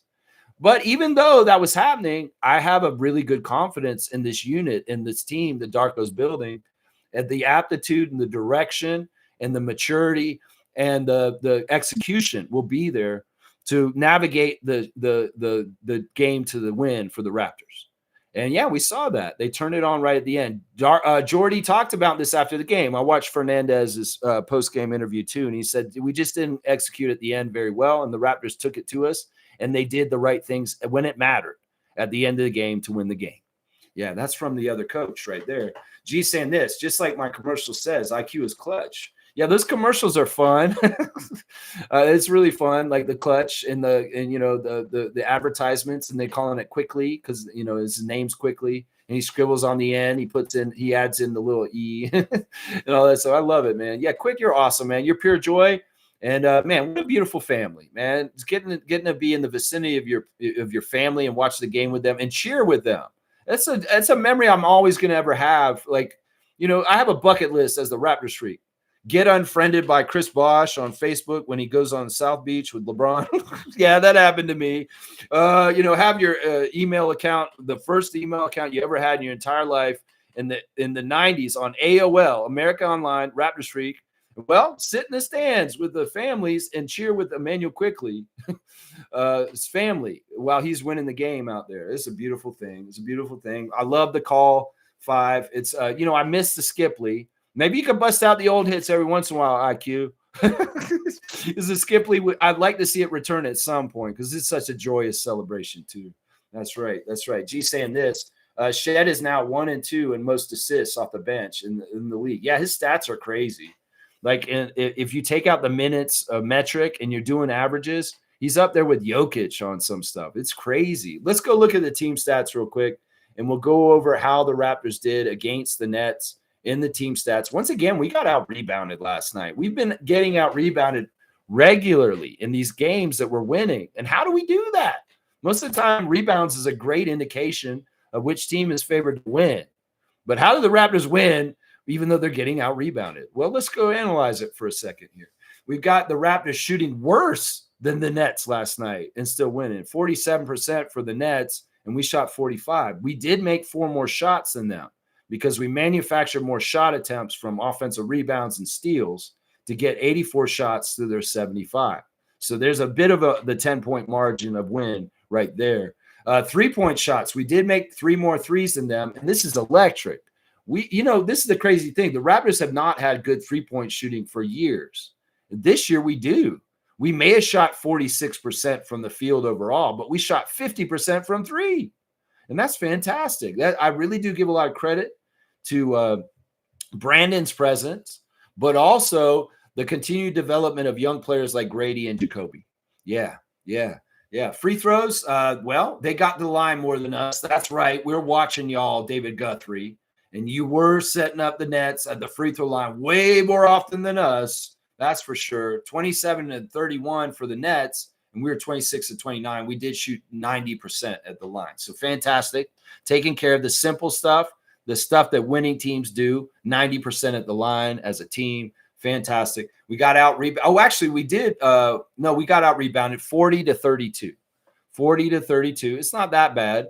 The 10 offensive rebounds for the Nets is annoying. Noah Clowney. Yeah, it's a little annoying. The assist to turnover ratio, which has been the best indicator of the Raptors winning, is their team assist to turnover ratio has been sublime. Absolutely badass. Pretty much every game recently.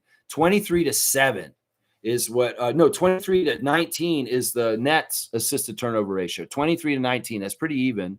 And meanwhile, we're 30 assists with 9 turnovers.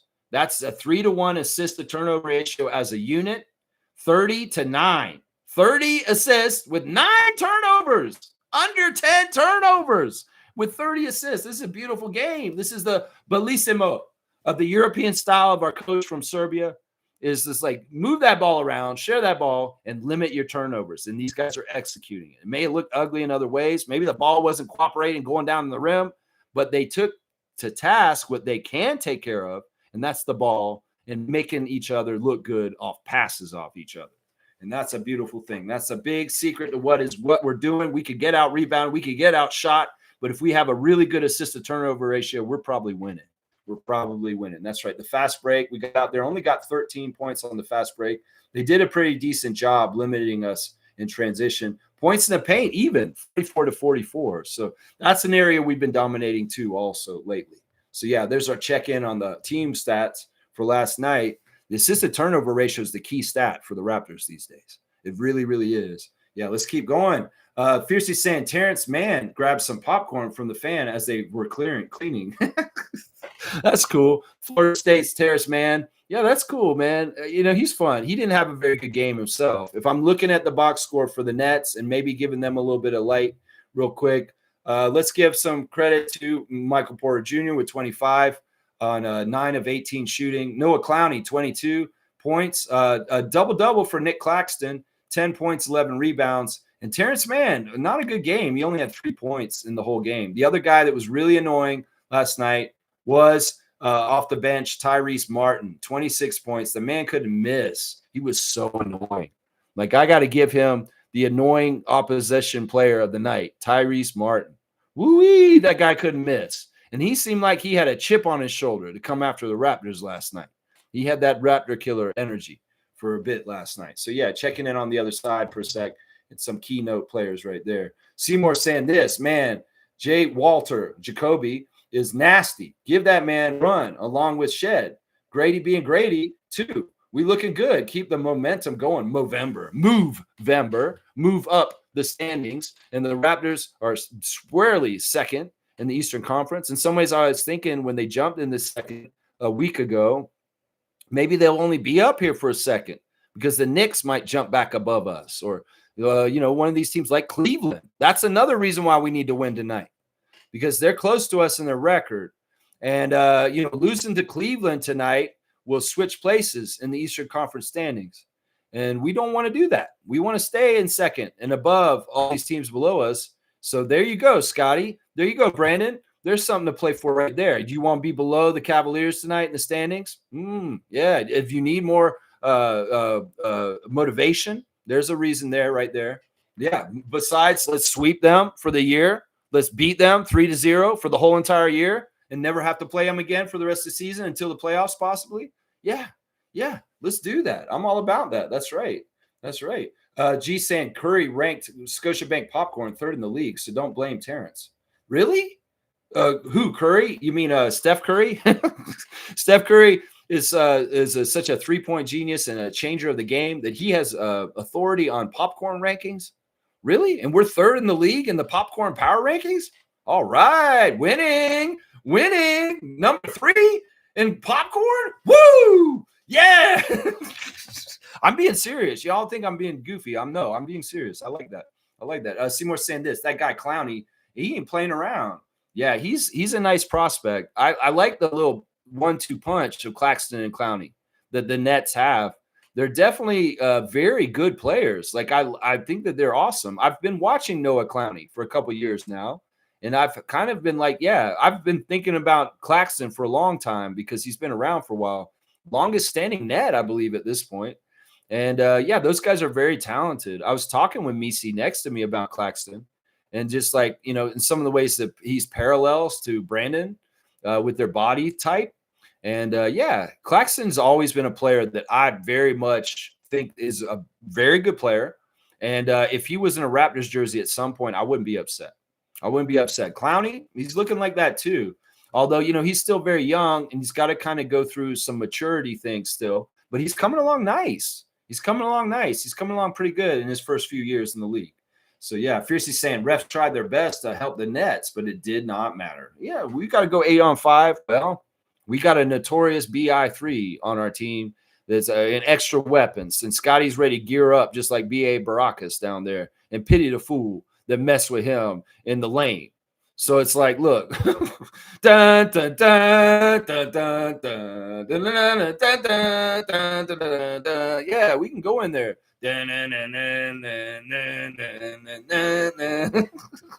They start making some like crazy vehicle out of trash in a garage.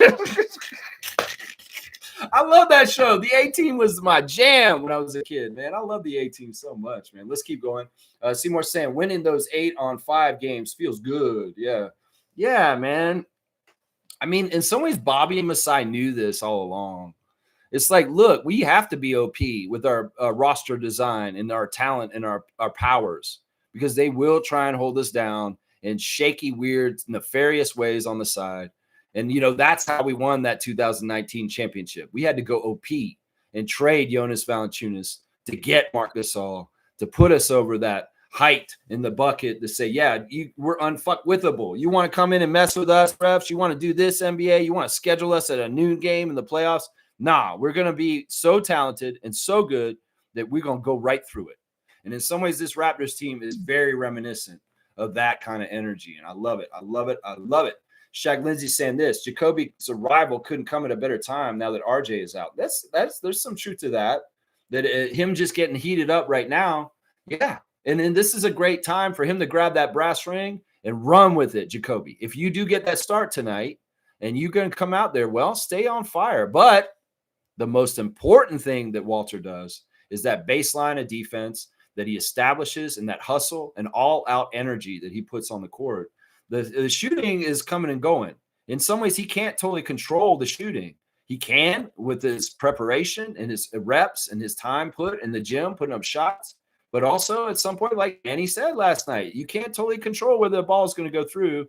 And, well, if you do your stuff right, you will get to go through more often. So just the baseline of defense, at least. Maybe Jacoby is that middle ground between Grady and O'Shea, the offense and the defense. And you get that package of a good defender with the ability to explode offensively also. So maybe he is the right choice tonight. We'll have to see. We'll have to see. Monique is saying this: Lex, I'm happy for you. Donald Ingram, he's been seen on Open Gym. I'll tell you myself, meeting a Raptors family member is always cool for me too. Monique has been a super fan of the Raptors for a long, long time. And she has met a lot of different Raptors over the years and a lot of different family members also. You know, she has a very close relationship with Morris Peterson, a great Iron Man of the Raptors, and a Flintstone from the Michigan State Spartans. And yeah, you know, Monique has deep, deep ties with this franchise as a super fan, and she has made connections with alumni and players and family alike. And I love that aspect. Yes, I just like I said, I'm just saying, glory to God. Thank you for this blessing that I got to do yesterday, is what I'm saying. Every moment right now, super fan. That's right. MB Maddie is here. Hey, my man. I want to say I'm not here often, but I admire your dedication and staying consistent. I appreciate that, Maddie. I remember you, Maddie, from a while back. No, listen, this is a resource for Raptors fans. I get it. I do 2-hour streams every day. I talk so much on this channel. In some ways, look, put me on 1.5 speed. It'll go faster. But listen, I know that this is an important resource for Raptors fans if they want it at the time they want it. So it's kind of like a reference book on the shelf. If you want to crack over that thesaurus because you want to learn a couple of different ways to say a word, well, come see me. I'm your reference book for the Raptors. And if you want to know what's right up to date on what's going on with them, this is the place, because we don't miss nothing. Between the commissioner of fun, Trevor J., and the great superfan Monique Lawrence, and myself and other Raptor freak fans, We are all getting the information. Nothing gets past us in the Raptors world, and we can inform everybody from collecting it all and aggregating it here and giving everybody a one-stop shop to catch everything to stay current on the Raptors. And we're not just doing it on the news. We're doing it on the trends. We're doing it on the analysis. We're doing it on things like, well, RJ's out. Who's going to start for him? But Maddie, thank you, man, for coming back. And respect. And you know what? You guys don't have to comment. If you like watching me and you just want to watch, that's great. But I love people that want to participate and be a part of the show also. Maddie, respect, man. I appreciate you being back, man. I remember you. Yeah. Fiercely saying, consider it done. There you go. There's the croissants and coffee. She's got them out for Brandon Schwab. Brandon, come in. Fiercely has made you a croissant, and some coffee. And I hope it's to your liking. And please, could you please consider good favorable calls for the Toronto Raptors tonight against the Cleveland Cavaliers? Thank you, Brandon Schwab. There you go. That's right. Most saying that game shouldn't have been so close. I know. In some ways, you're right. The Black Mama's back in the chat once again. Good to see him. Raptors freak on fire. Fire and hearts. I love it. Good to see you, Black Mama. In the honor of Kobe Bryant, every day, in some ways, we say your influence will never go away on this great league called the NBA. And thank you, Kobe Bryant, for existing, for being who you were, for having that mentality, for being a role model for young Raptors on our team. We appreciate you so much, Kobe Bryant. We do. That's right. Mamba mentality every single day. That's right. Raptors need to stand up to the Pistons. When we play the Pistons, we can't bitch up. Whoa. I don't even care if we win that game. This is interesting. We were asking this yesterday in our chat that we have on Facebook. If you want to become a member of our chat and our Discord, just become a member of the channel. You get access to Discord, which we're in there during the game, talking live and comments, and on our Facebook group run by the superfan Monique Lawrence, where you can have an interactive experience, being in the loop with all the information we're passing through there, and just the commentary and comments and opinions of all of the Raptor freaks that are involved. So yeah, if you're interested in that, definitely join the channel as a member. You get access to our Facebook group and our Discord. Yeah, the thing we were talking about yesterday is, when are we going to play the Pistons? You know, the Pistons are just above us, and we're like, man, when do we get to play them? Well, we're scheduled to play them in the regular season in January, but that's a while from now. We're going to play them before that. There's a very high chance we will, because they're going to be in the in-season tournament, right? I think that they're winning in their group. As long as they go through in their group, we'll probably have to play them in the semifinal of the Vegas in-season tournament. If we win our knockout game. And that game will go down on December 9th or 10th against probably the fourth wild card addition to the east side of the in-season tournament. So it could very well be we do play the Cavs again, because they are the wild card from the Group A with their record, only losing to us. And that may mean a rematch with them in December 9th or 10th in a game that's a do or die to get to the Vegas part. Now, if we beat that team and we get to Vegas, it's very likely that we may be playing the Pistons then in the semifinals of the in-season tournament. So we'll just have to see how this all shakes out. Right now, the most for sure time we're going to play the Pistons is in January. But there's a good chance we'll have to play them in the first half of December too. We'll just have to see. Yeah, most saying Mamu on a mission. One of the biggest things that Alessandro told me is that Mamu is a very humble guy. Very, very humble guy. In some ways, he needs more encouragement to grow into being more fierce. In some ways, he's just too nice. He's got to just he was telling me that he's been building him up. He's been like, yeah, Mamu, you just go out there and do it. Just go crazy. In some ways, I said, Alessandro, what do you mean? The guy's so aggressive on the court right now with going to the basket with layups and dunks and getting after it on defense and taking the threes. It's like, he's humble, man. He's in some ways, there's another level of aggression in him that he's not totally coming out with. Wow. And someone's like, wow, that's interesting. We also talked a little bit about the prospects of Mamu opting out on his player option and testing the free agency market, something we were just talking about yesterday, Gerald. Well, you need to go talk to one of his best friends a little bit about it. I get it. In some ways, your NBA career is short, and you need to get as much money as possible. And in some ways, he's going to be more higher value. So in some ways, if he opts out of his player option next summer, don't overreact, people, because we do know that he really does love being in Toronto. And Bobby Webster hopefully will be able to balance everything and figure it out. But this is getting way ahead of things. We just need to play the season. And we can worry about Mamu and his player option next summer, because hopefully he'll just take it, and maybe they'll add in some incentives or something, or who knows, maybe he'll renegotiate a fair contract with Bobby Webster and he stays in a Raptors jersey for next year. Especially if we're building something that gets somewhere in the playoffs this year, he's going to want to return to add on to build more on top of it. I'm hoping. But yeah, it was awesome. Alessandro told me that him and Sandra went out on Saturday night to a Georgian restaurant in Toronto, and that he got the creature comforts and the food that is so comfortable to him. And that's the greatness of the multicultural city of Toronto right there. Right there. Yeah. Power's in the house. Good to see Power 35 back in the chat. Thank you for the support of the channel. Let's see. Daniel Ranklin, 2344. Welcome to the channel, and thank you for the subscription. Hi, how did you feel about Day'Ron? Do you think the Raps should trade for him? Are you impressed?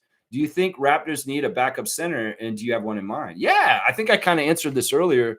I'd love Day'Ron Sharpe to come to the Toronto Raptors. I feel like he's a very strong backup center and power forward, and that's what we need. Some people keep bringing up Anthony Davis or more premier big men. We don't need that level. We don't need that level. That would just muck up things. We need a true backup, but a very consistent backup that is a proven one in the league. We don't need a young guy that doesn't know what they're doing yet. We need somebody who's kind of at a certain special spot in their career where they could grow a little bit more, but they're established enough that they know what they're doing and they're not a project. And to me, that's what Day'Ron Sharpe is. And like I said, the added benefit of his familiarity and friendship with Scottie goes a long way on this team. It really, really does. And I think he would be very solid, literally, as a pickup, because we need solid people in the paint to be physical. So, yeah, I love the idea of Day'Ron Sharpe in a Raptors jersey by the end of the season.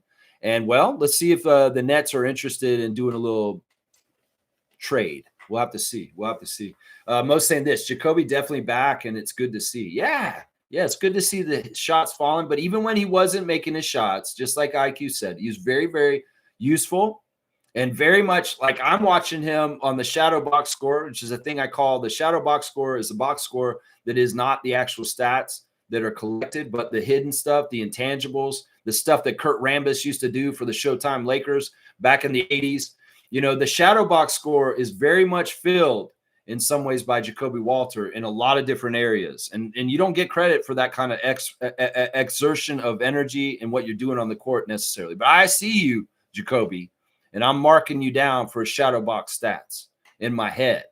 And he's getting after it. He's hustling, even if the shots weren't going before. Power 35 saying RJ out, but we will be fine. So ignore all the noise at these controlled media outlets like ESPN. Yeah, for sure.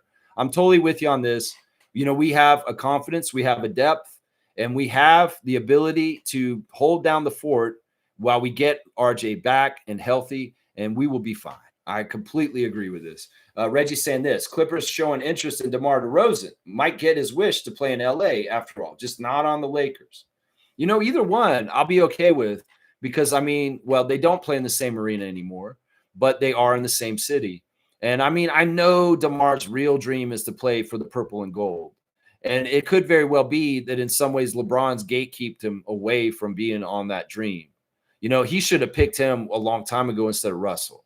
That point in time when they picked up Russell and the way things went with the Lakers and Russell Westbrook on that team, you would have been better off getting DeMar DeRozan at that time when you had that choice, LeBron James, that summer.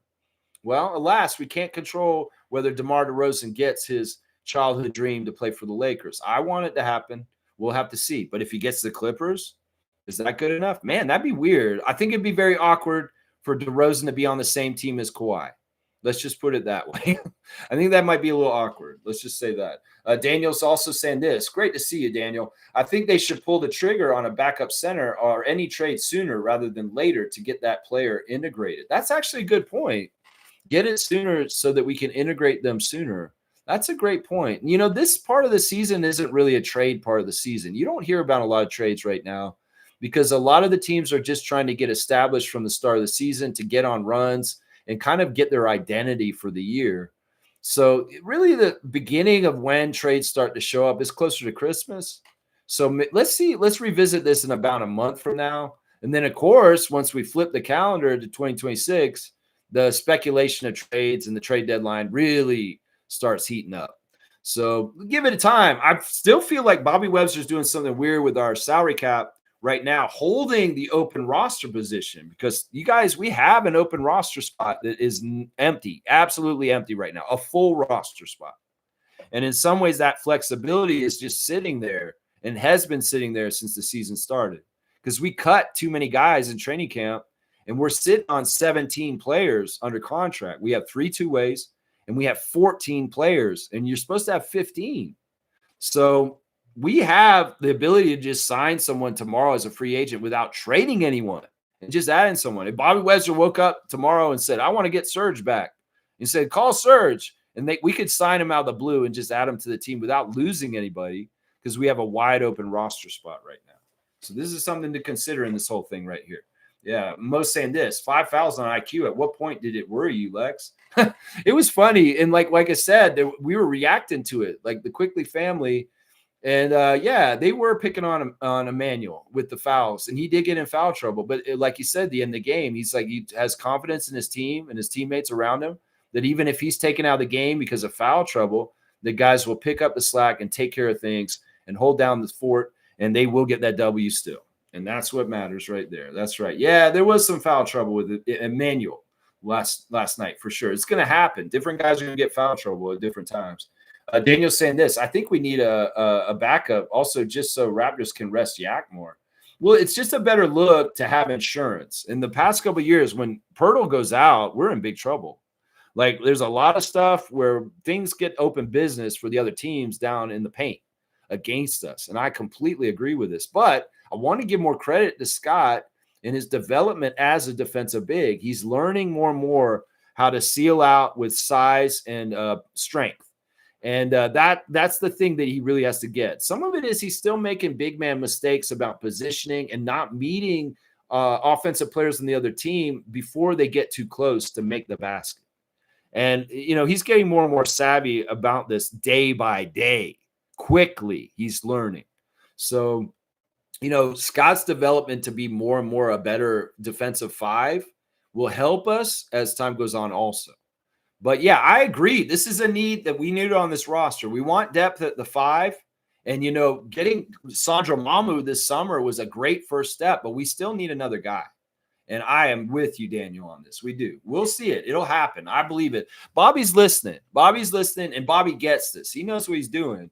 And in some ways, that's why I don't judge him or question him. I'm not a cloud GM. I'm not going to tell Bobby Webster when to go and make his roster spot filled. No, I trust that man. He's got a track record. He's worked with the great Masai Ujiri for a long time, and he knows the time and he knows what he's doing. He's got a plan.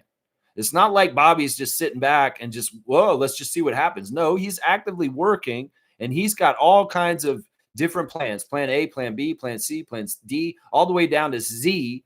And he's got a contingency plan for everything. Trust me, just in case this happens and that happens. That's right. That's right. Let's see. Let's keep going.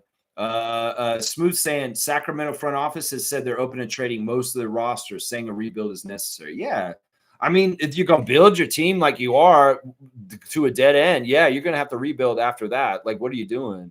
It seems like in some ways I feel bad for a lot of the guys there because I love those guys. Dennis, Precious, DeMar, these are some of my favorite past Raptors that are collected on the Kings right now, and I feel bad for them. But, you know, the opportunities that are possible for DeMar beyond the Kings, well, hopefully we'll see them, and hopefully he'll get in a nice spot for him. Roger Raymond's here. Good to see you, Roger Raymond. Raptor Freak, Roger Raymond, supporting the channel. I appreciate you. Good to see you in the chat.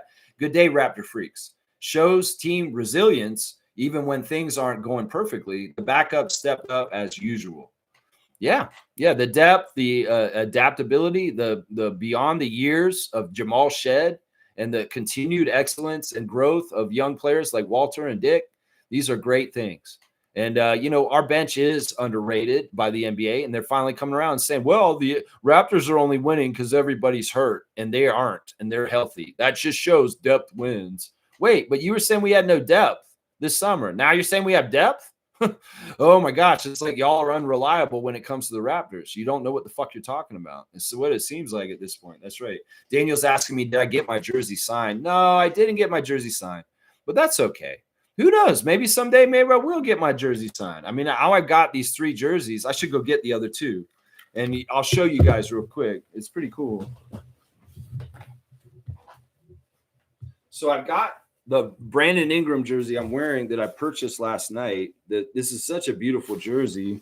And then I've got the Scotty jersey that I wear. I wore this jersey to the game last night too. I had it on underneath.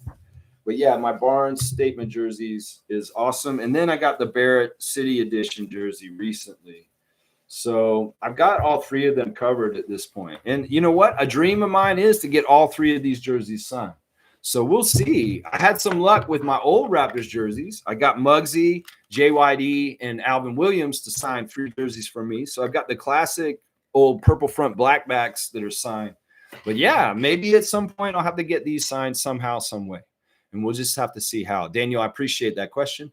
Power saying we just need a 7th athletic backup center that will rebound. 7 foot athletic backup center that will rebound, run the floor on fast breaks along with Scotty, including catching alley-oops at the basket. Yeah, Daniel Gafford is a great option for this. I was going to say if Kessler hadn't gotten hurt, that the Raptors could have possibly tried to target Walker Kessler. But I would say that's a no-go now that he's gotten hurt this season. Don't even waste the time trying to do that. But yeah, I think Gafford is a great alley-oop threat.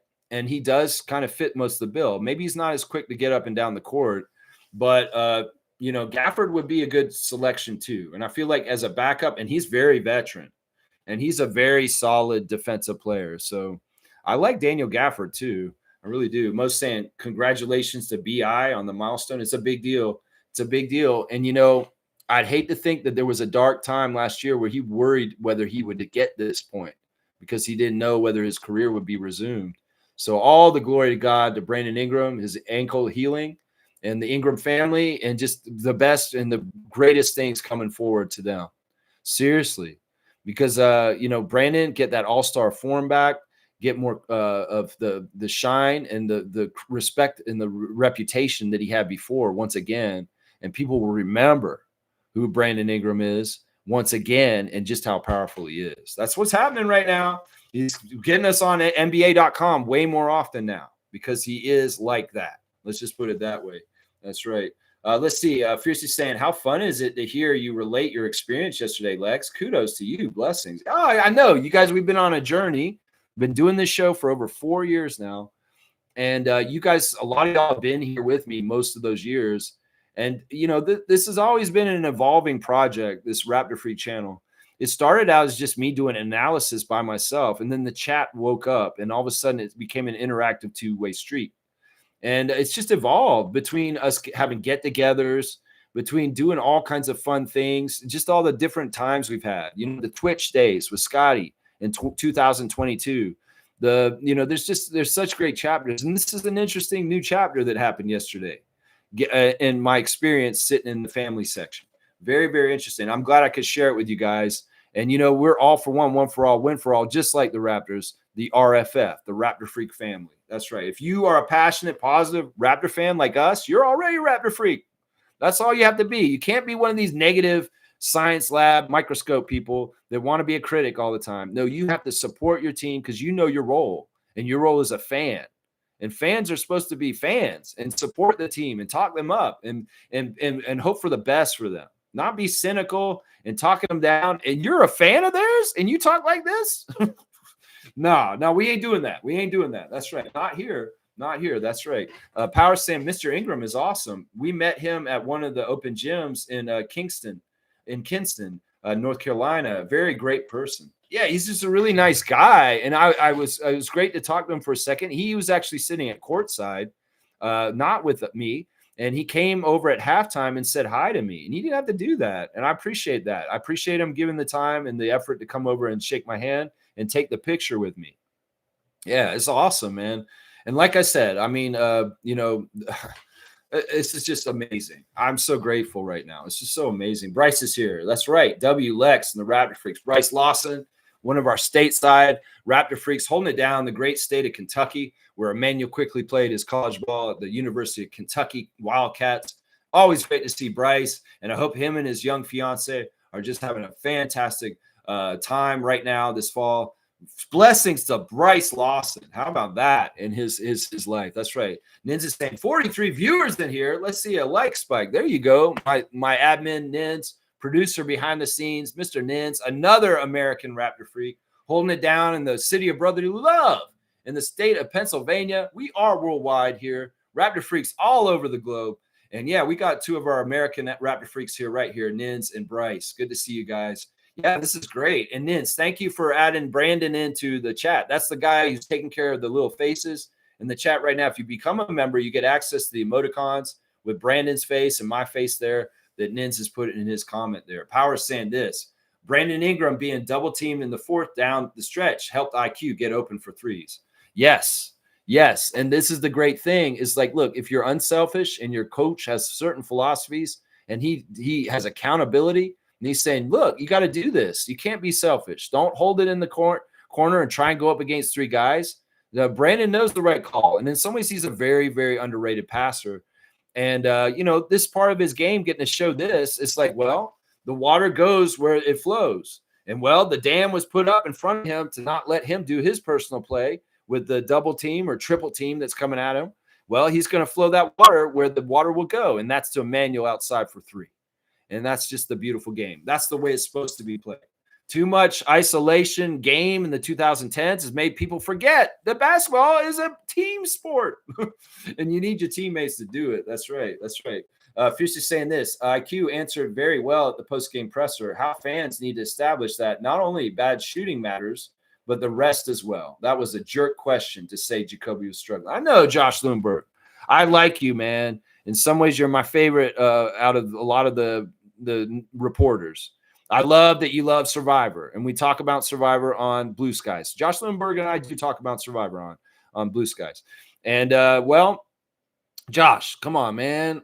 Let's stop slanting things so Debbie Downer. Why you got to do Rachel Dratch on Saturday Night Live?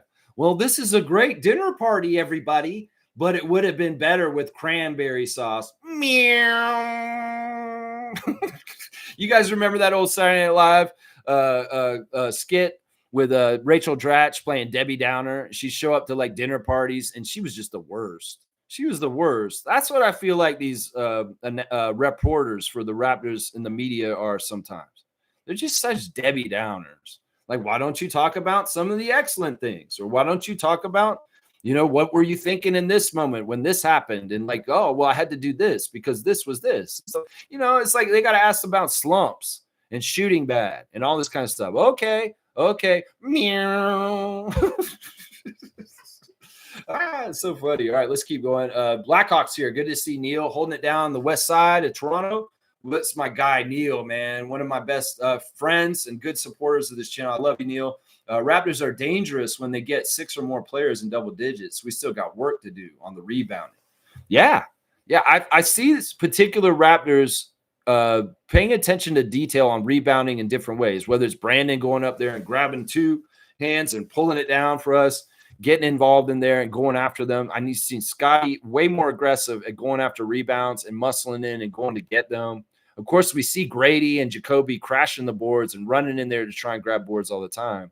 And it's great luxury to have a great rebounding point guard in Emmanuel Quickly. But yeah, it's a team effort and a team work to do it and take care of those duties. And well, the Raptors, even if they get out rebounded in a lot of games, they're still finding ways to win, but they could improve in this area. This is definitely a place that there's still a work in progress in. And as the course of the season goes, we could shore up our rebounding better. I feel like we've allowed too many teams to offensive rebound too easily on us. And that's a big problem right there. That's a big problem right there. Monique is saying this. I love how IQ shot the 3 down the stretch. Glad to own an IQ jersey too and BI jersey too. So I know how you feel, Lex. Yeah, she's got that beautiful Emmanuel Quickly jersey she got on a birthday party 2 years ago. That's one of our Raptor Freak hangouts is when we celebrate the Superfan Mo's birthday in July. And man, the team gifted her a signed Emmanuel Quickly red jersey. Woo-wee! It's so beautiful. And I know Mo rocks that jersey in support of Quickly quite often. I know she does. And she's got that Brandon jersey recently too, just like me. That's right. Reggie's saying this, really encouraged with the recent play of the Raptors. However, they really, really need a young big. It's very important. Hope the front office addresses this need. Could we circle back and see all of a sudden that the fitness to play panel has cleared Ulrich Shamshay. Can we circle back to this at some point? What's going on with this anyway? Where's our updates? I know y'all are so slow on this. And why is it always a Cameroonian guy who's got blood clots, who's got to sit out all of a sudden? Like, this is all so fishy. The fitness to play panel, I still don't totally understand their criteria and where they decide that certain people just got to be out all of a sudden, and we have no say over it. It's so fishy and messed up. I want to know what's going on with Shamshay. He is our young project that was supposed to be coming up in this department. And in some ways, I don't want to give up on him. He still has a choice when he comes back and he gets cleared. Well, will you make the same choice that Christian did? Because it didn't work out for Christian, did it? He got waived by the Lakers just a couple of days ago. So in some ways, don't make that fatal choice. And don't totally listen to Rich Paul on this one. Because in some ways, I have a feeling that Rich Paul was directing Christian to help LeBron with the center position on the Lakers team. But that wasn't necessarily the best decision for Christian as an individual. Because here in Toronto, we have a track record of developing players like Christian to the best of their ability. And they don't have that in LA. So I would warn the young farmer prince, Ulrich Shamshay, you better think about where you're going when you get cleared back. And if you can just come right back to us, that might be the smart decision. I know you're not totally keen on the Canada winner, but Shamshay, what are you thinking about? What is most important to you? And in some ways, I wouldn't totally trust what LeBron wants you to do. I would not trust that. I would not trust that. I would say that right now. That's right. That's right. So could it be him? I would hope so. I would hope so. Possibly. It could be.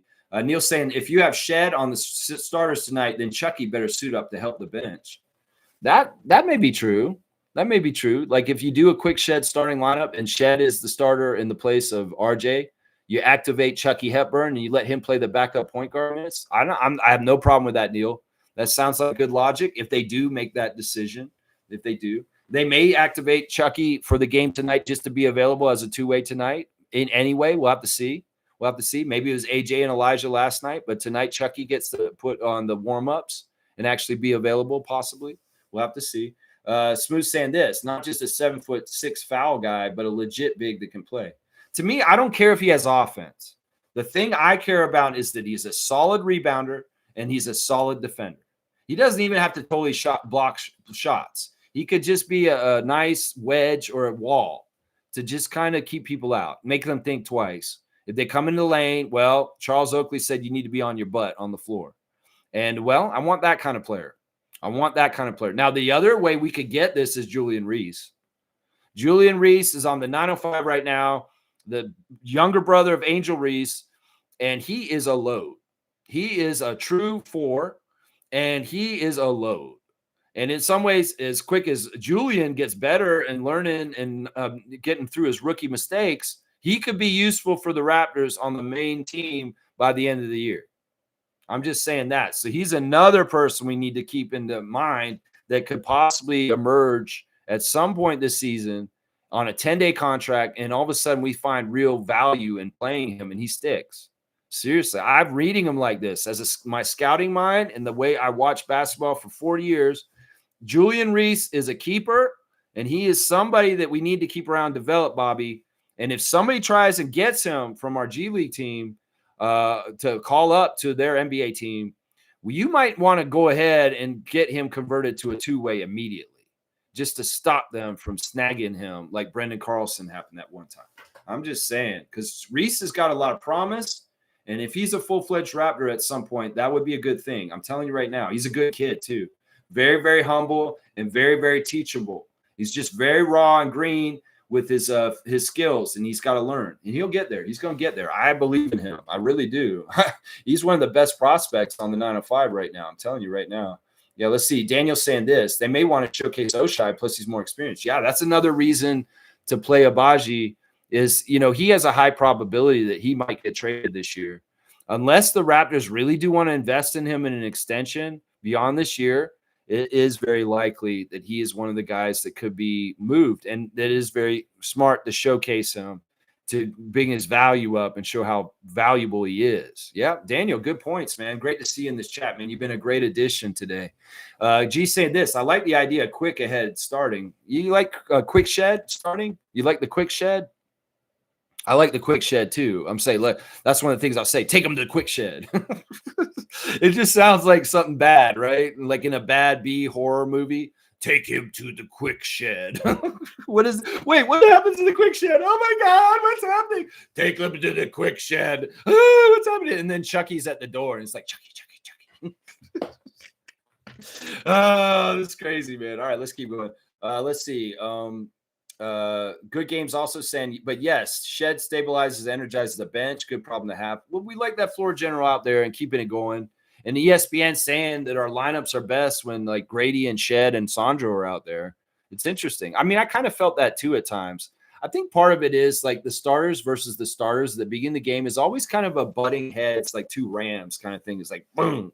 And they're kind of like, ugh. And if the Raptors starters are just a bit better than the other starters, that's a good thing.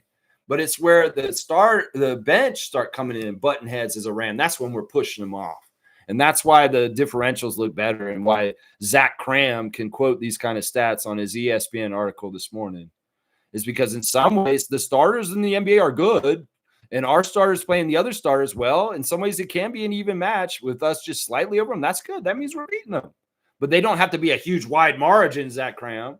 I mean, seriously, the NBA is tough league and the starters are usually the best players in the game.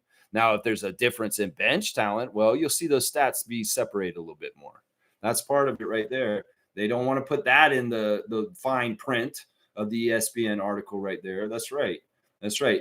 Neil's saying this, 2 bigs can be a problem if the player is slow and not skilled. I would take a center between 6'11 to 7'2 as long as they are built and athletic. Yeah. We don't want somebody who's going to slow us down. That's part of the reason why Sandro was such a great pickup this summer is because he's a very mobile, get up and down the court player. And in some ways, that's on our list. We don't want a slow big.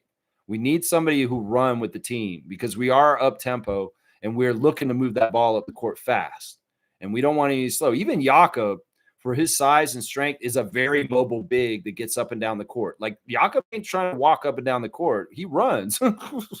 And that's good. That's good because some centers don't be running in this league. Let's just put it that way.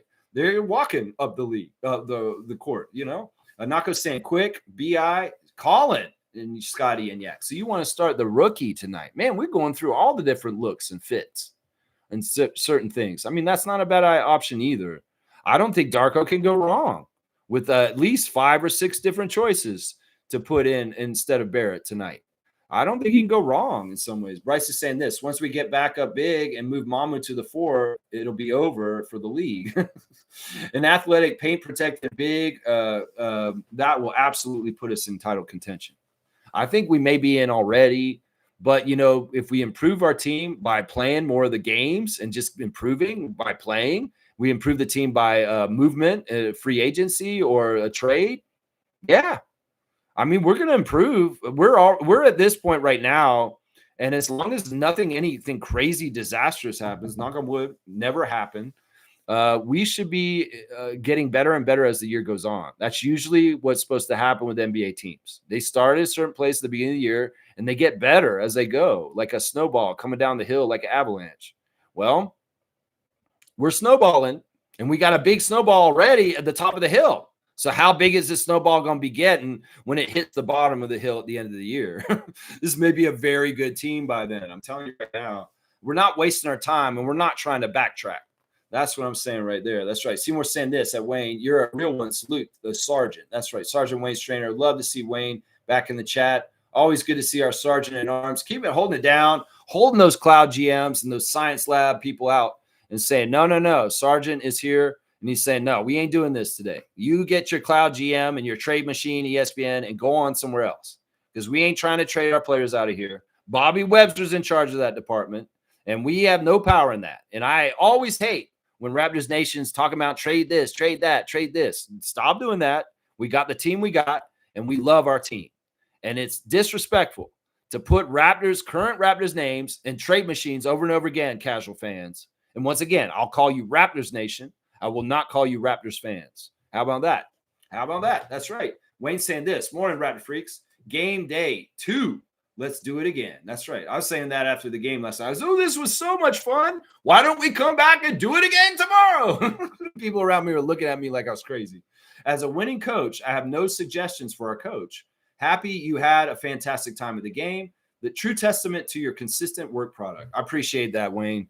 And you're a big part of it, man. You guys, seriously, like Bette Midler saying, you are the wind beneath my wings. Fly, fly. I can't do cheesy songs. I can't do the goofy shit I do on this channel without you guys. And the fact that you guys find it worthwhile to watch me, I appreciate that. I know I'm not the right taste for everybody, but in some ways, I found my tribe. I found my people. And it's the RFF, and it's people like Wayne Strainer. That's right. That's right. Let's keep going. Bryce Lawson is here. I've really been soaking in the moment. That's good, Bryce. Loving everything about this team. This is fantastic. That's right, guys. Times can be up and down in the NBA. And you remember the bad times. We stuck through them. And that's why when we get the good times, we deserve it because we've been feeling, different times in the franchise's history. And, well, we're on an upswing again. And let's just keep it going. Let's keep going. We got a tough test tonight. If we beat the Cavs tonight, I feel real good about getting a 10-game win streak by the time we face New York and playing them at the end of the month, because that's the case. If we can win against Cleveland tonight, that'll be our 8th win in a row. And then we got 2 more games, Indiana and Charlotte again. And then, we're going to see the Knicks next Sunday. So, yeah. And Misi's going to that game. She's so excited. She's saying, I'm going to MSG for the first time, and I want to see Brandon play against the Knicks at Madison Square Garden. That's pretty cool. That's very, very cool. Very, very cool. That's right. Smooth saying this. I mean, Koloko is available, but his stat line with Lakers before he was waived, 0 points and 0.5 rebounds across 3 games. Awful stuff.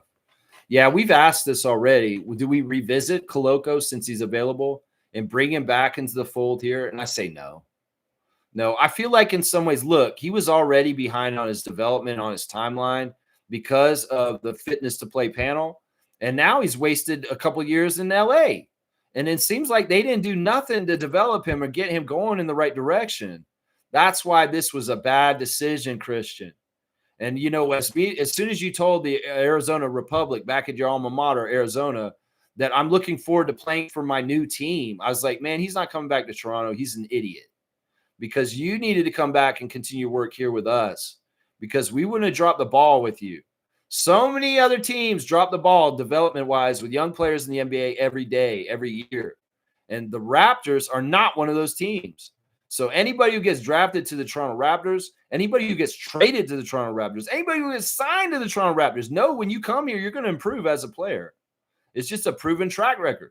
We had veterans like Chris Boucher and Jakob Poeltl last year have their career years in like their 10th seasons in the NBA under Darko. Because they're all works in progress and no resting on your laurels in Toronto. You're improving. You're getting better because we increase value. We increase your value personally as a player, and we will increase our team's value overall because of that also. It all makes sense. Investment and development. And not every team's got the right kind of environment for this kind of stuff to happen in a very productive way. And that's why people like Stanley Johnson, who got drafted by the Pistons, and played for them, got dropped as an athlete and a player in this league. He could have been so much more. He had been in the right environment to develop his skills correctly. And that's the thing we got to warn Shamshay about. We don't want the Lakers scraps. We don't want recycled Christian Koloko that came through the LA Lakers already. I'm sorry. That ship has sailed, Christian. I'm sorry. It just has. Yeah.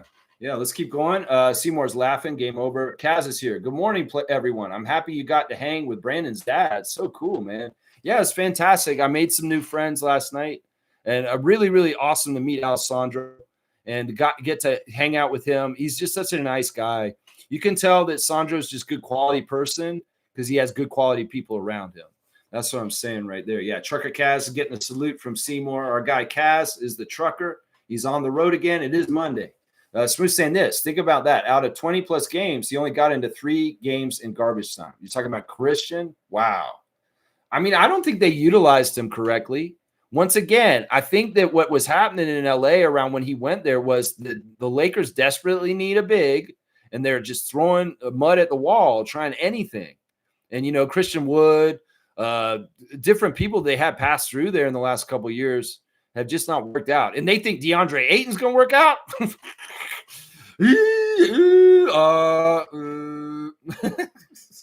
All right, let me keep going. Neil's saying this. We have less than 1 million under the second apron. Bobby can only use 10 days for now. And my bet is last money that Bobby will orchestrate a trade before using the 10 days. We'll just have to see how it all works. Bobby knows way better than any of us. He knows better than all the other GMs too, because Bobby Webster used to work in the front office for the NBA in his 20s. Before he came and worked for the Raptors, he worked for Adam Silver. And his job was to go to all 30 teams in the NBA and teach the GMs how to do the salary cap. So it's like, this is what I'm saying, y'all. Bobby Webster is a capologist. He taught a lot of the GMs in the league how to do the cap. So I have full confidence that Bobby Webster knows how to balance the books and do exactly everything and know every single thing under his power to manipulate the situation to the best advantage for the Toronto Raptors. So, yeah, I would say that about Bobby. People don't know that about him. They should know that more. And when you start coming at me saying, oh, fire Bobby, I'm like, yeah, you're crazy. Everybody who said fire Masai for years and years, you were just as crazy. And Ed Rogers II was crazy enough to do it just because of a personal grudge. Anyway, let's keep going. Let's see. Smooth saying this also. Maybe Oshai and Mobo as part of a trade package with a draft pick attached. I'm not doing this. I don't like putting specific names into things. I'm not trying to trade Jonathan Mobo. No. You guys, we won't do trade speculation. Go to Raptors Digest. Go to Fuckface Pensair. Go to somebody else if you guys want to do trade speculation, because I'm not doing it here. Now, I said that Oshai may be a high probability to get traded because I'm reading the room with his contract and the extension getting passed on the when they could have done the extension earlier this year. And, well, there's going to be tough decisions with Oshai next summer. And possibly you don't make those tough decisions because you trade him before the trade deadline. So it's realistic with him. In some ways, Jonathan's a high-value player at a very low contract, and he's a great asset to have. So I'm not throwing anybody else's name in nothing. And in some ways, I'm only talking realistically because I'm reading the room on the specific situation with Abachi. That's it. Yeah, I ain't doing this. I'm sorry, Smooth. Respect, Reggie, but I'm not doing this. Daniel saying, who would you trade for? He's Missy. Interesting. I guess Brandon got a little bit of time with him, I guess, last year. He's an interesting big guy. With Queen showing up there and kind of doing certain things for the Pelicans all of a sudden, maybe Missy would be available. But I would say this. I think Missy's too young. I think that he's a project still. And in some ways, if we're going to make a playoff run this year, we want a guy who can be dependent on to not make mistakes and to be a little bit more refined further in his career. That's why Mamu's in the right spot, because he's like in his fourth or fifth year. That's around the experience we want. And Missy may be too young. He's still like in his second year, right? His second or third year. Let's see. Smooth saying that's the big off the bench that fits the Raptors perfectly. I don't know. I think Day'Ron Sharpe is a lesser talented player than Missy, but he's more package ready right now to help the Raptors out of the box. In some ways, I don't know. Maybe I need to go revisit Missy and see where he's at. And maybe I'm downgrading where he is in some ways. Also, I would say this. Missy's not that far off from Murray Boyles as far as size. It's not like Missy's a 7-footer. He's not a true center. He's a power forward who's playing like 4-5. And I want a true 5. That's the thing. I want a guy who actually is very much slotted at 5 and is a true backup to Yacht. Because we're just mincing words and we're saying, oh, bring in a guy and they're actually still a power forward. Because we want a backup center, guys. It's a very specific thing we want. And somebody said earlier it's a 7-footer. And I agree with that. Yeah, let's see. New Orleans is a train wreck. Maybe they might be open to trading with Toronto again. They may be. Yeah, maybe. We'll have to see. Either way, it's speculation. And in some ways, it's wasted breath out of my mouth. Nako's saying Walker Kessler, Ease Missy, and Donovan Clingan is who I try to get. Yeah, I like Kessler, but those other two guys are too young. And Clingan is too valuable to Portland. Like he's a starting caliber center. The price to get him would be too crazy. So I don't think he's available. Let's just put it that way. I don't think Donovan's realistic to even target.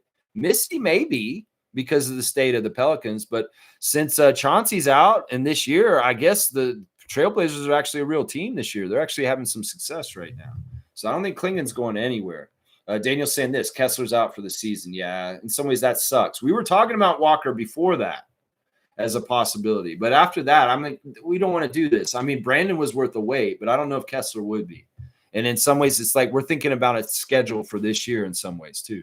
Yeah, Portland won't trade Klingon. See, Daniel said it straight up there too. See, that's a knowledgeable person. He said something before I said it on the chat, and I didn't see it before that. So it's like great minds think alike once again here. Yeah, I like Ease. I think Oshai could help the Pels. Yeah. Oshai Abaji, he could be good anywhere. The one place I was kind of hoping if he does land somewhere else is Milwaukee, because he has ties to that city. And if he was on the Bucks with Giannis, he might be very happy there with his new young family. I was like, I congratulated Avery after the game last night. I said, congratulations. And she looked at me kind of like surprised, like, why are you congratulating me? I was like, why wouldn't I? You got married this year. You're having a baby. You got all these great things going on in your life. I'm saying congratulations. This is like amazing life you and Oshai have. Is a beautiful life. That's right. It's a beautiful life. Let's see. All right, let me get going. More on the chat. We can get through all the comments. I'll read every single comment. That's why my show's 3 hours, just so y'all know. I will read every comment, and we do have a lot of different sections of this show that we do. It's just we got to be in depth here. All right, where was I? I got to find this. Wow, you guys really filled it up. Mo, thank you for the cutoff. Thank you for the cutoff. Let's see. Nako's saying Utah overvalues him anyway. About Kessler, yeah. Danny Ainge has not been reasonable in trades in the last few years at all. You can look at the Mitchell and the Gobert trade, and you'll see exactly what I'm talking about. He's not been reasonable with trading. You don't want to trade with Utah if you don't have to, because Danny Ainge is kind of not good to trade with right now. Seymour's saying Lively, Bol, Kai Jones. I don't know. There aren't much out there that's going to fit in Bobby We Trust. Derek Lively II has been talked about. To me, he's not totally, truly a center, and that doesn't fit what we want. He's a great lob threat, and once again, he's a highly valued player by the Mavericks. And if they're going to build a team around Cooper Flagg and get rid of the old guys on the Mavs, they're going to keep Lively to keep him with Cooper, because what does Cooper do? He does what he did with Malawach at Duke. He throws lobs, and his best lob target is Lively. So I don't think Lively's available in the fire sale out of Dallas because he's younger and he fits with Flagg. Now, Gafford, that's a different story. That pivot to him as far as things. Bobo, someone I've heard he's not serious about life. That's why he's not in the league right now, because Bobo ain't being serious about stuff. So what is this? Who's blowing up the Discord right now? Whoever's doing that, stop. Okay, whoever just put 11 messages in there. What was that? Who did that? Nins? Oh, you're doing it. Oh, you put the icons on there. Okay, I see what you did, Nins. That's cool. It's like I should just turn the volume off on that. I don't know why. Yeah, Bobo's not being serious with his life. That's why he's not in the league right now. Kai Jones is an interesting story. I appreciate him for his fight with mental health and coming out through and being around. I don't know. Once again, I don't know if he's the true center we want. We want a center, guys. We want a real center. James is saying maybe we can try signing centers from overseas, just like Brian Colangelo with Jorge Garboza. Yeah, I don't know if there's anybody like that out there right now. I don't know. This maybe if there is, our scouts will know. We'll just have to see. Let's see. Bobo, no thanks. Okay, I'm with you on that. Seymour's saying ain't nothing in the cookie jar. Well, maybe not in the free agency, but trades can happen. We'll see what happens with that. Yang Hansen just seems like a Darko player. Hansen Yang, he's another guy who's coveted by Portland. He just got there. He's a rookie. In some ways, guys, most teams don't want to trade guys on rookie contracts, just so y'all know, especially if they're players that they have plans for, because they're on value when they're on rookie contracts. The sweet spot to start looking for people that are loose and maybe available is around 4 or 5 years in. So you guys keep listing these rookie contract guys. This is not realistic, because people aren't trying to trade Yang Hansen. He just got in the league, Gerald. This is not probably possible. This is putting that. Marvin Bagley, he may be more realistic. Once again, he's a veteran. He's on Washington right now, right? He's still on Washington. I don't know. He may fit the bill. Wayne saying this, do we put emotions aside and really consider Koloko? I'm 50-50. I would feel better if he ditched his representation. He's not exceptional to me, but I think he's salvageable in Toronto with Darko. Interesting. The one thing that I don't like about what's happened with Koloko in his young career so far is he's not added size, right? He's really rail thin still. And in some ways, his muscles and his size and his strength are not exactly where they should be this many years in.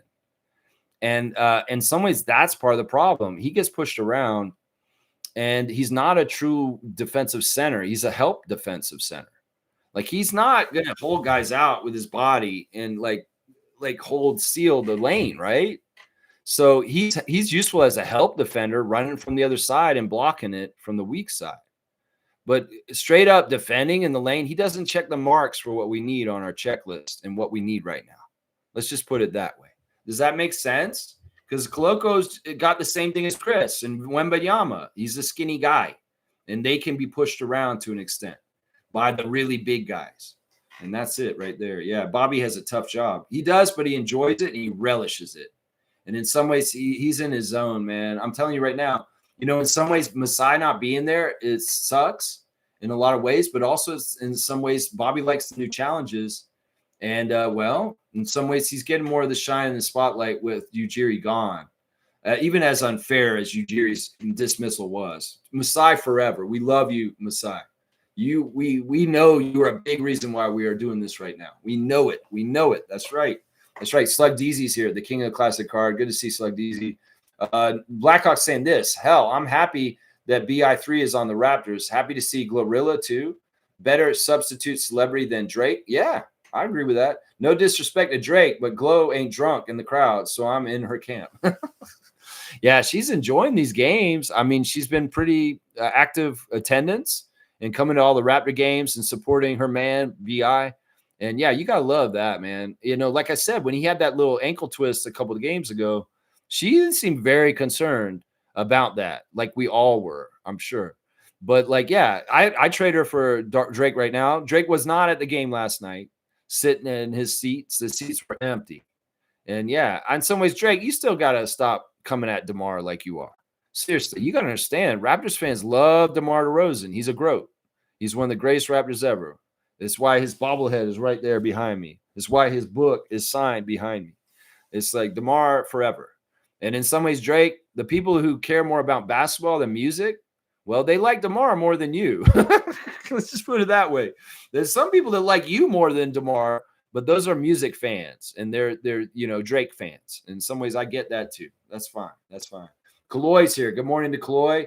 Morning, Raptor Freaks. And Lex, good morning to you. Yeah, Yang's in Portland. He is a rookie. He is not going anywhere.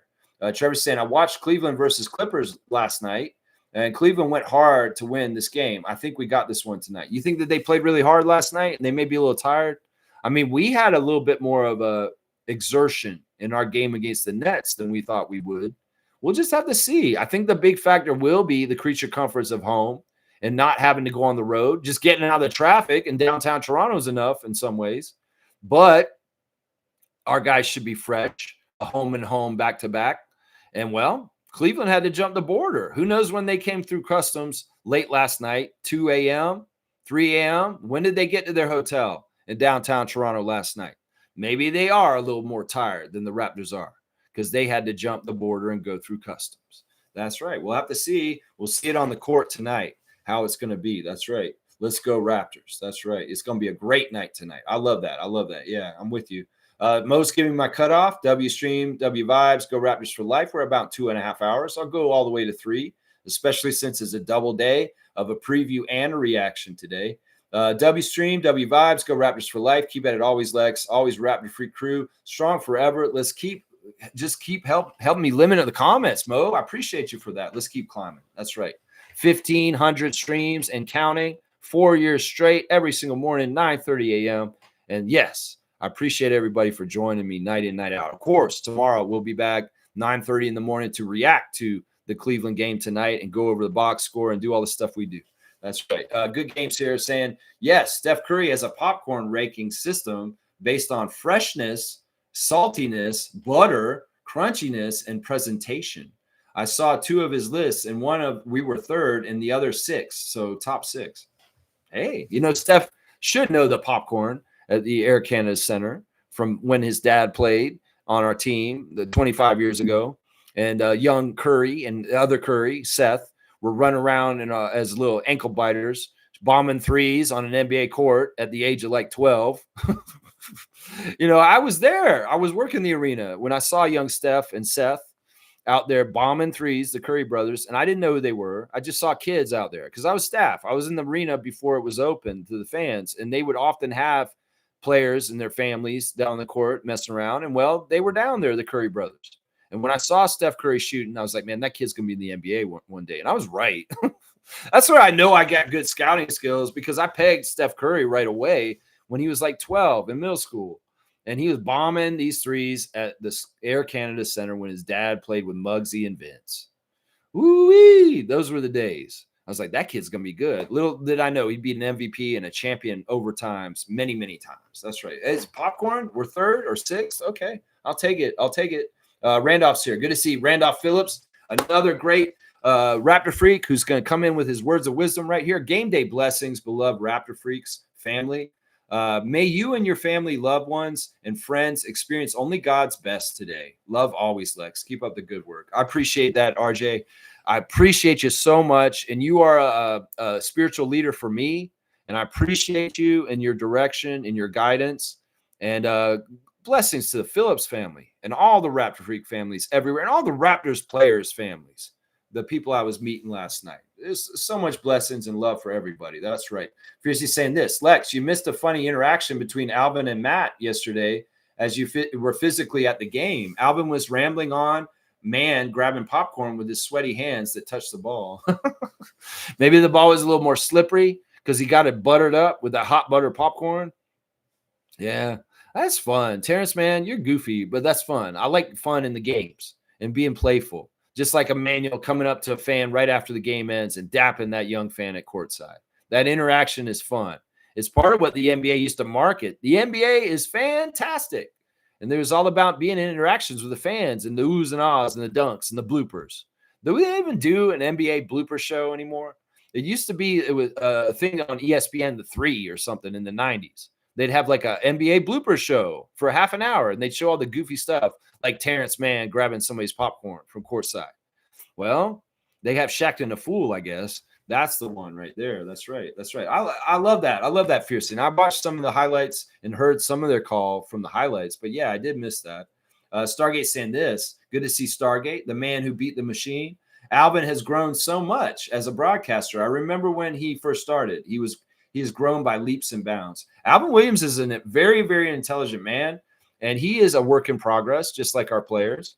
And he gets a lot of mentorship from his partner, Matt Devlin, and he takes the notes and he improves all the time. Yeah, I think Alvin's done an amazing job. He's way more astute. He's gotten more savvy with the broadcasting, jumping in and out, and when to say stuff and collect what and corrections and just everything. His broadcast has been refined over the years more and more. And it's great to have a Raptors legend, a guy who was a part of our first playoff success, be in that color commentary spot, because in some ways it shows the maturity of our franchise 30 years in, that we have a former player that is so astute and so good at his call. Boogie Williams, I love you, man. Second to none is exactly right. And he will be second to none in his color commentary position by the end of it. Watch. Jack Armstrong, you're awesome, and I love you too. But Alvin Williams, he's coming up. That's right. Totally agree about Alvin. Yeah, he's awesome. He's playful. And there's just so much gold to be mined from his experience as a player, playing alongside Charles Oakley, Muggsy Bogues, Del Curry, Vince Carter, and so many different Raptors. And Alvin was one of those loyal guys that stuck with our team through thick and thin. He had to play for the Raptors after Vince got traded to the Nets, and he felt our pain as a franchise when Air Canada Carter took his services to New Jersey. Yeah. So I love Alvin, and I've met him personally at least 3 times in my life. And every single time I interact with Alvin Williams, it's a joy and a blessing to be able to talk to him. He's an amazing guy. That's right. Neil saying this, I got all the Raptors Dino jerseys except for the new one I will get the new one soon. I hate the chevron jerseys. I love the chevron jerseys because we won a lot of them. So this is the one you got to go get, Neil, is the city edition for this year. And there's the chevron jersey right there, Neil. You can't get away from it. The winning, the earn not given jersey of our championship run, the most Canadian jersey of the red and white chevron. Woo-wee. I love that jersey, Neil. You're crazy. You got to love the chevrons. It symbolizes success. That's what it is. Up. That's right. Let's see. We need a Toronto skyline jersey. You mean with the tower on it? That's interesting. That could be an interesting concept. Who knows? Maybe Raptors Reddit can get on this, start designing some stuff and posting on there a Raptors jersey with the CN tower on it. I mean, that's what would be on the skyline, right? It would be a very prominent CN tower somewhere in there. That's right. Seymour saying, I'm glad we went away from the gold and black. Yeah, some of that was very symbolized with the OVO influence of Drake, that in some ways maybe the pivot away from the gold is symbolic of pivoting away from Drake in certain ways as far as the global ambassador, him being involved in our broadcast and other stuff. In some ways, you really stepped in it, Drake, when you went live against DeMar DeRozan on our broadcast. And in some ways, there's been repercussions. And, well, gold's being phased out in the Welcome Toronto games. And now we're going like this, black and white with red as the accent. I love it. I love it. That's awesome, man. It's awesome. Mo's saying Mike Roach and I were thinking Walker Kessler too, Lex, if he didn't get injured. Yeah, it'd be a good one. Mike Roach has been putting out fantastic podcasts recently. He has one out with Alvin Williams recently, and he has another one out already too with somebody else. I forget who it was. But yeah, check out Mike Roach's YouTube channel. He's a fantastic producer for the Raptors on the TV channels. And he has really good interviews with different people around the Raptors. That interview with Alvin Williams last week was 10 out of 10, Mike Roach. Great stuff with your buddy Alvin right there. Omari's in here. Good to see Omari Parsons, my buddy out in the west side of Toronto down there. Omari, I hope you're having blessings in your life and good things are happening for you. And you know what? This too shall pass is always what I say to you, my good friend, Omari Parsons. Wagwan, Lex. Happy belated 1,500. I appreciate that, man. Yeah, we're getting close. We'll be at 1,600 before you know it, 2,000. And I told you, I plan to try and do this show till the day I die. So if I'm doing this show in my 80s, 30 years from now, y'all, be ready for that. I'm going to carry this knowledge with me all the way through, man. Good to see you. Matt McCon, good morning to you, man. Just found your channel, bro. Let's go Raptors. There you go. Thanks for the subscription, man. And welcome to the family. We're here every morning. If you love Raptors, and you're sick of the Toronto media going hockey, hockey, hockey. If you want more positive Raptors content, you want people that want to talk about our success and talk about what we're trying to do as a team and get together as fans to wish the best for our team, this is the place to be. Because there's a lot of YouTube channels out there that are Raptors content, but they're very negative or they're very much trade clicky bait kind of stuff. And, well, you want the real good stuff from real passionate fans that have their heart in the right place.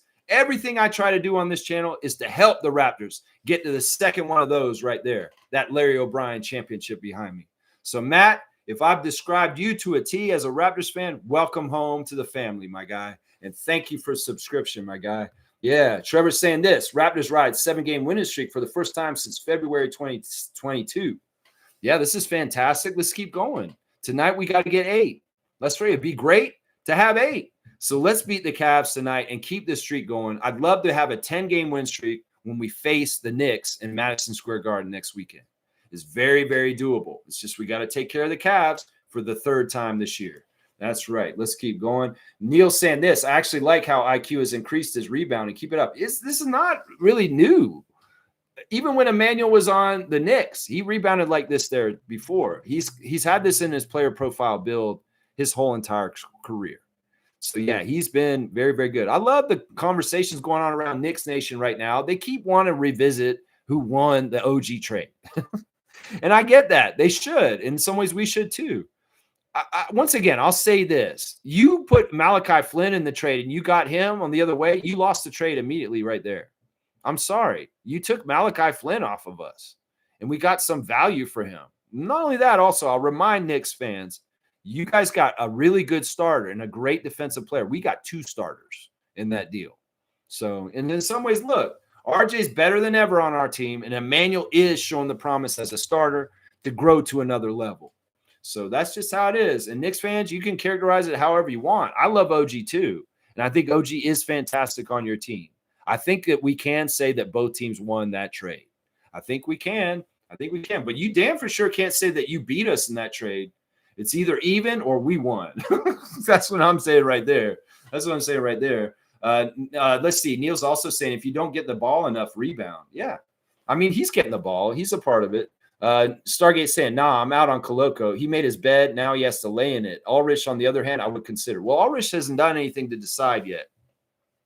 And that's the caution I would say to him. It's a good sign that Shamshay was at the first G League game after he was not cleared by the fitness to panel play to play. It's a good sign that he showed up in Mississauga for a first game in 905 at good faith. I don't know why he was there exactly. Maybe he was just there to kind of say goodbye to the guys, or I don't know. I hope you are going to come back, Ulrich. It's the best choice for you. Trust me. It's the best choice right there. Mischief's here. Good to see the base man, Mischief, in the house. We love you, Mischief. Hopefully RJ is good for tonight's game. This is the best I've seen Scotty Barnes defensively in his career. For sure. The journey of Scotty as a player is so interesting. It's very unique. I can't compare him to anybody in this league and the path and what he's doing and who's he's becoming and the way he's going about it and do it. But yeah, the defensive stuff is really improved this year. You're totally right, Mischief. I'm totally with you on that. And I do hope RJ's back today too. It's not likely though, is what I'm saying. Let's see. Blackhawks saying, I still like Orlando Robinson. He is tall and broad. He got strength. Yeah, he would be great in this position. I did not agree with the Raptors going in the direction of Colin Castleton over Orlando Robinson this summer. I felt like Robinson sufficed this role that we need right now last season for us, and that if we had just continued with him, we would be fine in this position if we had Yak, Sandro, and Orlando in our depth chart. But alas, Orlando plays for his namesake, and he is a two-way for the Magic right now, and he is not available. Wayne saying, just speculation by me, but some regions on the planet have unique DNA structures. Chucky can't help us against high-caliber teams. Cloud coaches should know starting Oshai is the correct choice for RJ. Interesting. Wayne's got some strong opinions on here. I think he's alluding to what I said about the mysterious ailments that Cameroonian centers are getting. But I don't know. I don't want to buy into this stuff. In some ways, we can get into really hairy areas of medical science and kind of messed up kind of ideologies about race and different things like that. No, we're not doing that. It's just fishy to me because, like, why are these foreign players that are getting put on the fitness to panel play panel more often than American players? And, there's different questions. As a social scientist and a background in sociology and mortality and demography, these are the kind of things I look at with health outcomes. And why are these health outcomes happening to a particular types of players or certain players and not to more other different players? And how much is the NBA just picking and choosing who they take off of teams and saying this? Well, I'm sorry, Shamshay Yank. Sorry, you don't get him this year, Darko. Just like we did you with Christian before. That's messed up. It ain't right. No, it's not. That's right. You think that Oshai is the correct choice for RJ? I think it's good for the matchup tonight. I agree. Donovan Mitchell.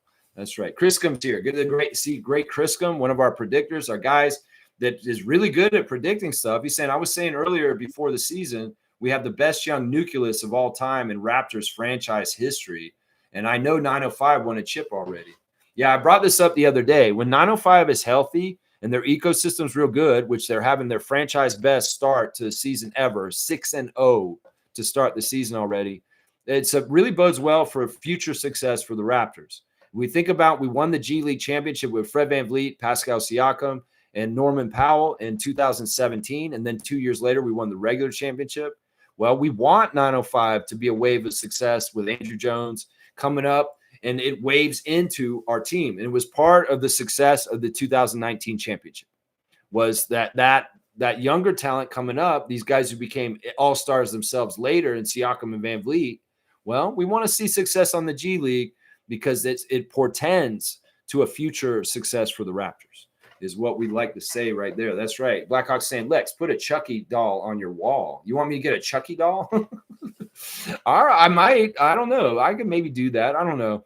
I want to get a Chucky doll, but it's Chucky's face and head with his hair with the outfit on, like he did for Halloween. That would be cool to have. I don't want just a straight Chucky doll like Chucky from the movies. I want a specialized Chucky doll that's Chucky's clothes with Chucky Hepburn's head on it. That would be awesome. That would be a cool thing to have. Can you sell that, Raptors, at Real Sports? Can y'all manufacture a Chucky doll with Chucky's head on a Chucky doll? That'd be really cool. Copyright probably get in the way of that. Yeah, Wayne saying this. Ulrich is not available. Just updating those who still think a player unavailable under medical reasons can still be an option. Just a reminder. No, I only brought him up because who's to say when the timetable is with the fitness panel play clears him? I mean, they took a year with Koloko, which was messed up. Hopefully it's not as long with Shamshe. And could he get cleared midway through the season is what I'm asking, Wayne. And then can we revisit him? And all of a sudden we have a cavalry of a big man coming back into the fold with some time already accrued learning with us. And he could be added for a late season part and going into the playoffs. I don't know. Is this going to be possible? I don't know. The NBA is in charge of this. Fitness to panel play. Who are you even? These people? Who are these fitness to panel play people? I want to know who they are, like the individuals. I want to suss them out. Kareem saying, have we seen a Mamu Pirtle lineup yet? We saw them briefly together a little bit in the last month, but not very often. And in some ways, I don't think there's a lot of cases where this is called upon. Once again, the league is skewing more towards small ball, unless you're the Rockets, apparently. But yeah, the league is still skewing more towards small ball on average. And well, maybe when we play the Rockets, a Mamu and Pirtle lineup makes sense then. Because the Rockets are playing like 4 forwards and 1 point guard, and that's it. It's crazy. Let's see. Giannis Sky's back in. Good to see the Greek Freak #1 fan. Great fan over in Greece. A Raptor Freak also because he loves our coach, Mike Batiste, the great legend of Greek basketball. Hall of Famer. He's saying, hello, Raptors on fire. Big Mike Batiste. See, he's bringing up Mike Batiste there. Yeah, it was his birthday last week. And, well, it's a great birthday month for people like Grady Dick and Coach Batiste because the Raptors keep winning. And at this point, guys, we're 16-1 collectively between the Raptors and the Raptors 905. This is the most successful month in the history of the Raptors franchise for both teams at the same time. Absolutely fantastic. Just one loss between both the teams this whole entire month, 16-1. Woo-wee! Let's make it 17-1 tonight. That's what I'm saying right now. Keep collecting those dubs. That's right. Coach Darko, staff about to coach the All-Star game, you think? Well, we have to be #1, so we're going to have to leapfrog the Pistons before we get that accolade. But it is a possibility, Mo. It is, and it'd be awesome to see. It definitely wouldn't hurt his Coach of the Year chances. That's for sure. Stargate saying this at Wayne. I know that he isn't available yet. I was not talking about now. I was talking about if and when he gets cleared. And if he wants to pivot back to the Raptors, it should be considered for sure. And I think Stargate and I are saying the same thing I just said. This is in comparison to the Koloko situation. Absolutely. And Wayne's counterpoint is, hang on. I just prefer talking about choices that are available, not when and if they become available. Our team deficit now is definitely a center. Not really a project, but useful now. Rules out Koloko too. Yeah, I mean, I get it. You guys are just looking at things in a different way. But because the last place Ulrich is Toronto, in some ways he needs to come and check with us before he goes and decides he just wants to be a free agent around the whole league. In some ways, I think the rules should be fitness to play panel that you can't rob players from teams mysteriously this way. I think that the rules should be that first rights, just like a restricted free agent, should be that the Raptors get the chance to sign him first before anybody else does, because we spent draft picks on both these guys.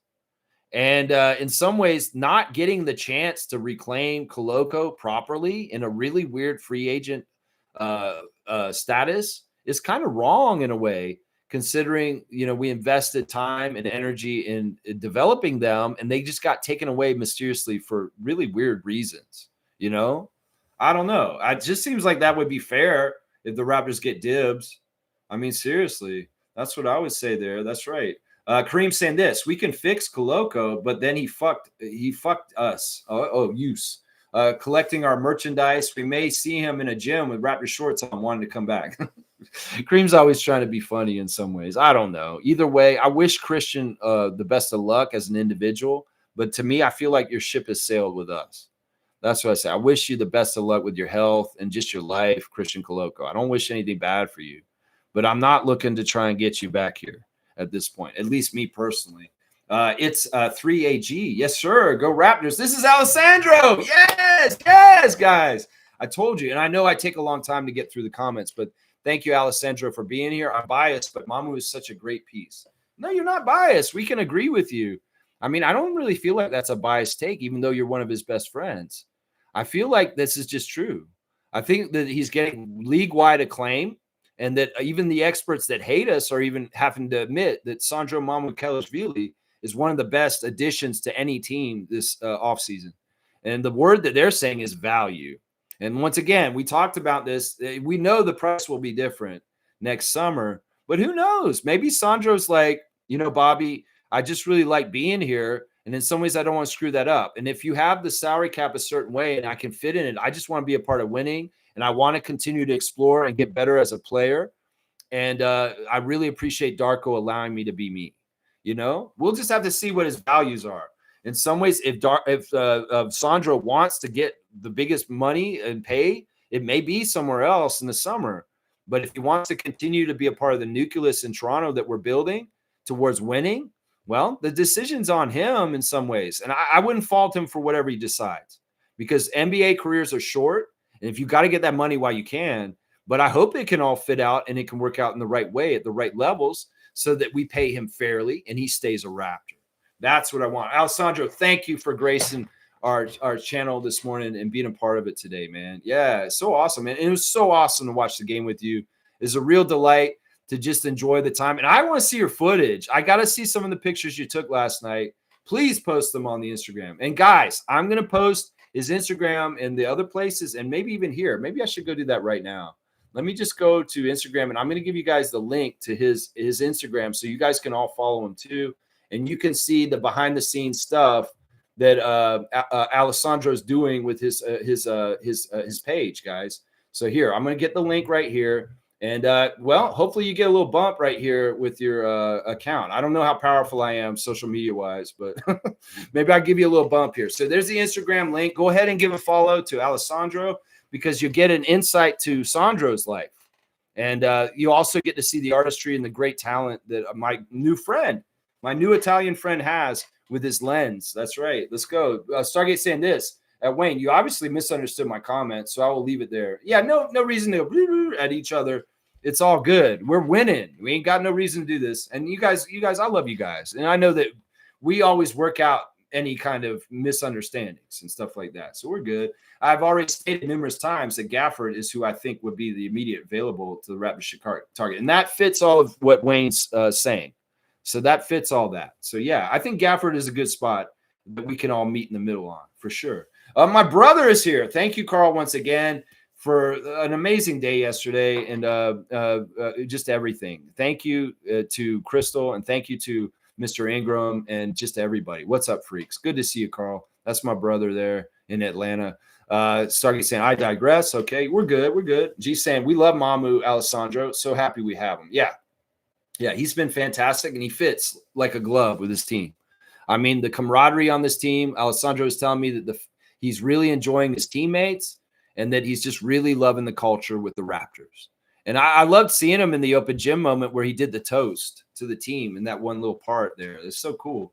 Wayne saying this, barring you guys GM hat, I can tell you that Oshai will not be on the Raptors roster by the end of the year. Not wishing it. We're just really fully equipped at that position for the money. It's just the signs, the writings on the wall, and it's the extension. And in some ways, it's also the position he's in his career. It's like he's in that point where he's going to get like a pay increase probably. And in some ways for us, our philosophy is to somewhat get young players and develop them up. And then when they get to a bigger contract like Fred or Pascal, in some ways they got to go to a new place. And that's just part of it. That's just part of the trends that we've seen with our team in certain ways. That's right. That's right. Nins is saying, sorry about that. Didn't think it would do that. No worries, Nins. I should just turn off the audio on that tab.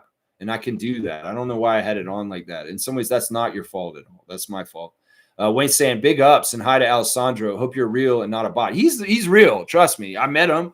I got a picture of him and I taken next to the court last night, and I'll share it in the Discord. I think I did already. You guys can see him. It's in the Facebook group too. Yeah. Neil saying this. Marvin Bagley is not a good choice. Gafford outplays him easily. I agree with this. Bagley's a little bit more long in the tooth in the league, and he's been kind of borderline in and out of the league to a degree also. Gafford is definitely more serviceable. I agree with this. Reg is saying this. Yep, Lex, you're right. Koloko looks the same as his rookie year physically. Yeah, where's the muscle that was built on? I mean, we look at all these Raptors, and they come back in the new year as He-Man figures. Like, seriously, Jacoby Walter, Grady Dick, Jamal Shed, Emmanuel Quickly, RJ Barrett, they all got stronger. Yeah, our strength and conditioning coach is really good on the Raptors. Couple that with the nutrition and the guidance that they give these guys. I mean, heck, even Brandon's looking a little more buffer since he showed up in Toronto with his muscles in his arms. That's what I'm saying. Christian, I don't know why you went to LA, man. You fumbled your career, man. And I hope that Stunted Growth says that on his YouTube channel. If he does a section on Christian Koloko, Stunted Growth is a great YouTube channel. It talks about how players went wrong in their careers. They better talk about one of the stunts was he left Toronto. That better be on there. That's right. Stargate's saying, yeah, he's saying his game is barely G League level. Yikes. Stargate's saying, I don't like Marvin Bagley's game. Don't think he fits Darko's system. Yeah, he's not my first choice, but he could be possibly the right person if we wanted to do that. We could maybe figure out that it does work. Kareem's saying we will acquire Kessler at the deadline. I don't see that. G saying Kessler has been my goal. He might be easier to trade for since injured, and they've shelved him like Ingram. I know that doesn't help us right away, but man, I would be thrilled to have Kessler here. One of the problems, once again, is I don't really want a starting caliber center. I really want a true backup because I want it delineated. We don't want a Jose Calderon, TJ Ford situation at center right now. We want Jakob to be the true starting center because we've invested in him like that. We don't need somebody who's going to kind of make it blurry. And Kessler could do that because he's young and he's been a starter most of his career already. So in some ways, I'm kind of really looking for a bench center. I don't want to spend the money, and Kessler's money in the salary cap would be too big also, I think. So it may not be the right decision right there as far as I'm saying. Yeah, Kessler's out for the season. Neil's saying this. Cavs had 7 hours flight while the Raptors had 1 hour flight. Works for me. Did they have a 7 hour flight? I don't think it takes that long to fly from Cleveland to Toronto. In fact, I think you can do it in like 15 minutes almost. 7 hour flight. What are you doing? Are you flying around in circles up there for a while or something? That's crazy. The Raps flew to their home on the Gardner. Hopefully some of the players don't even have to get in a car to leave the arena. They just walk through the path or the passageways in their condo or wherever they're staying is right there. And they don't even need to get in a car. That's ideal right there. That's ideal. Let's see. Raps flew home on the Garden. That's hilarious. HC's here. Good to see HC. We'll check in real quick since HC's here on our Raptor Freak Yahoo NBA Fantasy League. And let's just go over the results from this past week. We ended our fifth week. And, well, I got the win over Cool Cat. It looks like HC won his matchup to continue to be undefeated at 5-0 with a big win over Bryce in Kentucky. Nins won his matchup with MJ. Jason Dukes lost to Andrew. That's a big upset right there. Gerald, congratulations. You beat Omari this week. Trucker Cass got the win and a big win over Kareem. And Amit won his game over MK. And James won his match against Logical Raptors Fanatic also. So there's a new week of games this week. I'm going to be playing Kareem this week. So get your league's team set up because, you know, this league's going on. If you're not setting up your lineups, you're going to lose. So, HC, good to see you, man. Hey, what happened to the announcers sitting beside the Drake seat? They moved them back. I've been meaning to ask about that. Yeah, I noticed this too. At first, I didn't know where they moved Jack and Matt and Alvin. I thought they moved them up higher in like the gondola or like in the 200 level. Because a lot of the NBA teams have been doing this lately. They want more courtside seating to sell more tickets, and they're taking the announcers away from courtside, and they're putting them a little further away. The place where Alvin and Matt sat last night, HC, is right behind the scorer's table. So we got the scores where they get the dust and they come out the game. Well, just 2 rows in is where Alvin and Matt are sitting now, and the opposing announcers are back there too. So they just adjusted. They took them away from those little booths next to where Drake sits, and they're sitting behind the scorers table like 3 rows in is basically where they are now. That's where they are. Neil saying this, no more drunk artists on the broadcast. You got to get those hits at Drake, huh? Okay. Kareem saying getting Kessler injured is at a discounted price like Ingram. I get that, but in some ways we're full. There's only so much cap, and the piece that we've got that we've invested in is Yak. Yak is a great price at $20 million on average per year for what he does. And in some ways, Kessler may be more expensive. And in some ways, I'd rather have the polished 10-year vet in Jakob Poeltl than the young, maybe even injury-prone Kessler. So once again, I want a secondary center. I don't want a starter caliber because in some ways the cap won't work with this. It won't work. Seymour saying this, laughing at the flights. I agree on no drunks on broadcast. Damn, Neil on the travel report. Yeah. All right. You want me to give Neil a dunk for broadcasting the flight time? All right. We'll get Blackhawk a dunk real quick. And Kareem, I'm going to give you one just for being nice too. All right. How about that? Blackhawk, you're at 78 on the dunk charts now. And we're going to go ahead and give Kareem another dunk, which is going to put him – he's in the lead. Kareem Thomas is our dunk champion. He's the Michael Jordan of our channel. He has won the dunk championship every year on this channel because he is the funniest. 263 for Kareem Thomas on the dunk chart right now. That's right. Chevron is boring. A lot of people say that. But it's symbolic, and it's gotten us up. And that's all I care about. In some ways, the Chevron is to me, it has a soft spot. I know a lot of people hate it. A lot of people think it has something to do with a gas station. I'm like, whatever. Come on now. They're nice, simple designs. And in some ways, they grow on people. And you have nice memories from them wearing those jerseys, especially the ones that won the championship, right? Come on now. Oh, we're over 3 hours now, so I better start getting wrapped up. Wayne's saying this. We matched the European basketball games featuring Mamu, and we decided afterwards that Mamu was a great pickup. Forgive us if we're not surprised. After less than 20 games, Mamu was a mainstay as a rep. He just fits the culture. He's a European guy with a European coach, and they play a European style. In some ways, there's probably more parallels to playing on the Raptors with Mamu with the Georgian team than playing for the Spurs or the Bucks before. And it's really allowing Mamu to play his whole bag of tricks. You're not pigeonholed in just this center position and this is your duties. No, we want you to explore and do everything you can do. And that's great for a player that in some ways identifies as positionless, self-identifies as positionless. And that's important right there. Neil saying Kessler at the deadline defeats the purpose of getting security at the 5 for Yak. Yeah, what we want to do with this move is have somebody who can add to our playoff run right now.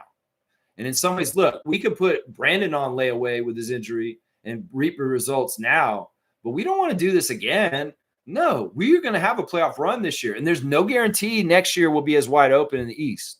If Boston has Tatum healthy and other teams start coming back a little bit more powerful this year. This is a down year in the Eastern Conference, and this is the time to strike when the iron's hot.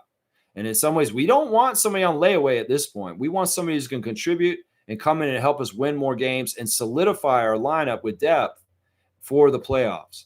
And that is what's on that list. So we have a laundry list. It's very specific. A backup center who can rebound and play good positional center defense, and in some ways is going to add to helping us in a playoff run this year.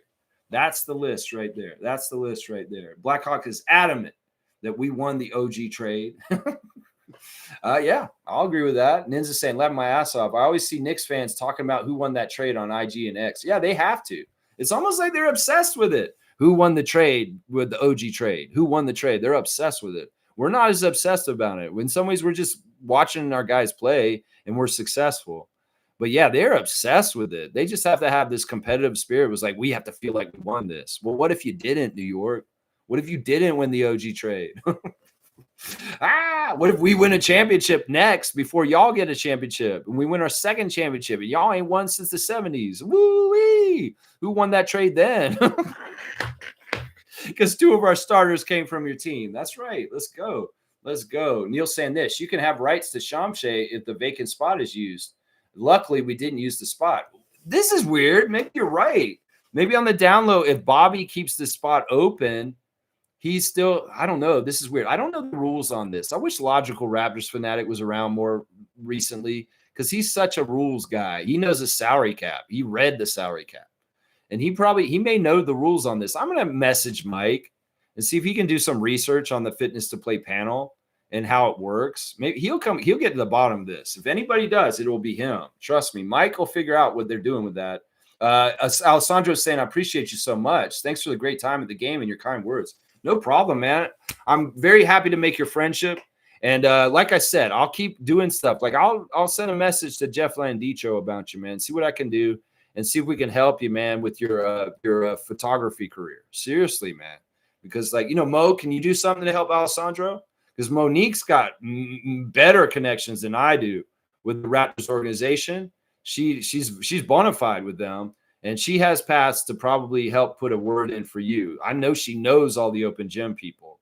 So, Monique, can you help out Sandro's friend, Alessandro, with helping him get any kind of, even if it's like a foot in the door to do some contract work for open gym with some of the footage he's catching?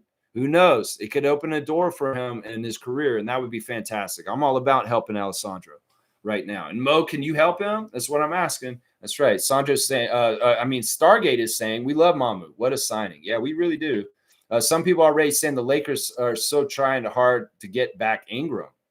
I think a lot of different people would like to have Ingram on their team now that they see he's healthy and he's powerful again. That's right. I think a lot of people, Fiercey is following Alessandro now. That's awesome. Wayne saying, could you ask Alessandro to post on his YouTube channel? I'm not all here do Instagram. Merci. Yeah, I have his YouTube channel also. Let me go get that. I can get it and put the link in here too. Let me just, I'm pretty sure, actually, you can just click on his name, I think, Wayne, and you could get his thing. Like if you click on his name in this thing, I think it'll bring up his go to channel. Just click on his name and go to channel, and you got his YouTube channel right there. That's right there. All right. Fiercely saying Instagram account. Yeah. NBA on ESPN is posting Brandon for the second time. Yeah. He's giving us more spotlight from the American media. In some ways, they don't like talking about us. They talk about us when Vince came around and then when we won a championship. But, well, Brandon's bringing some attention to us again north of the border. That's right. Seymour saying two teams fighting for DeMar DeRozan services, the Clippers and Detroit. I actually like the fit for DeMar on Detroit better. It's going to make them good. And, man, in some ways, that'd be crazy to see him in a Pistons jersey. Woo-wee, especially because they're winning more. And in some ways, I want DeMar not to be depressed. I want him to have success and feel good things. I really, really do. Yeah, DeMar in Detroit is interesting. It is, isn't it? Yeah. DeMar should go back to Compton. Well, the Clippers offer him the contract. We'll just have to see. All right, let me get on my tabs real quick and start running this down and out and getting out of here, guys. Let's do the Instagram stories real quick. Oh, did I screw that up? I guess I lost the Instagram stories. Let me just do it real fast. There's some new ones. Scotty's got a Instagram up. That's the AFC North, 6-5 of Pittsburgh Steelers. And the Ravens are 6-5, and it's Tupac. It's the movie Juice, I think. It's the movie Juice. Garrett Temple is posting myths about African slavery, guys. Garrett Temple is a very, very knowledgeable, smart guy. And honestly, he's awake to the world and what's going on right now. And I'm glad he's that presence in the locker room as the older player. Because in some ways, he can give guidance, not just in basketball and the NBA, but in life and being more aware politically.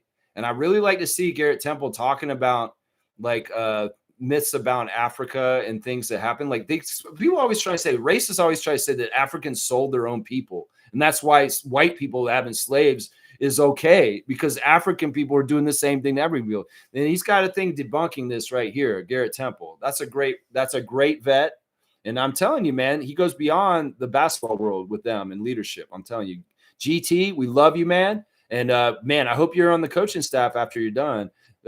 Jared Roden is in Dubai, guys. He's gone to Dubai for the first time with his Paris, France team, and he is enjoying it. He wants to see if the hype is all what it's living up to. Seton Hall's Jared Roden in his travels. He's in Dubai right as of right now. Let's see if it's what it's all hyped up to be is what he's saying. Let's see. There's going to be a fan access holiday pop-up on November 28th with Wendell Clark and Jack Armstrong. MLSC is advertising that right now. They got the pregame up for the game tonight against Cleveland, and there's Emmanuel staring very intently on the screen, and there's the Raptor doing his goofy stuff. I was telling Alessandro last night, the Raptor's been the same Raptor the whole entire history of the Raptors, and what a great guy. The AJ Lawson's posting a fan wearing the Lawson jersey, and there's the backstage picture of all the guys. The picture they've been doing lately, the team photo with the guy with the chain was shed, and there they all are. And Grady's posing with his little flex again. Always flexing, Grady. Always flexing. Let's see who else we got. We got Coach James Wade with a picture with Alessandro's friend, Sandro Mamukelishvili, sitting before the game, getting instruction with the coach, Coco. And he's got the laptop out, and he's going over a couple little things before the game. Like to see that picture there. Eric Smith's book, We the Raptors, is still out, and y'all need to buy it. There it is behind me right there. Y'all check it out. It's a great gift this holiday season for your Raptors fan in your life.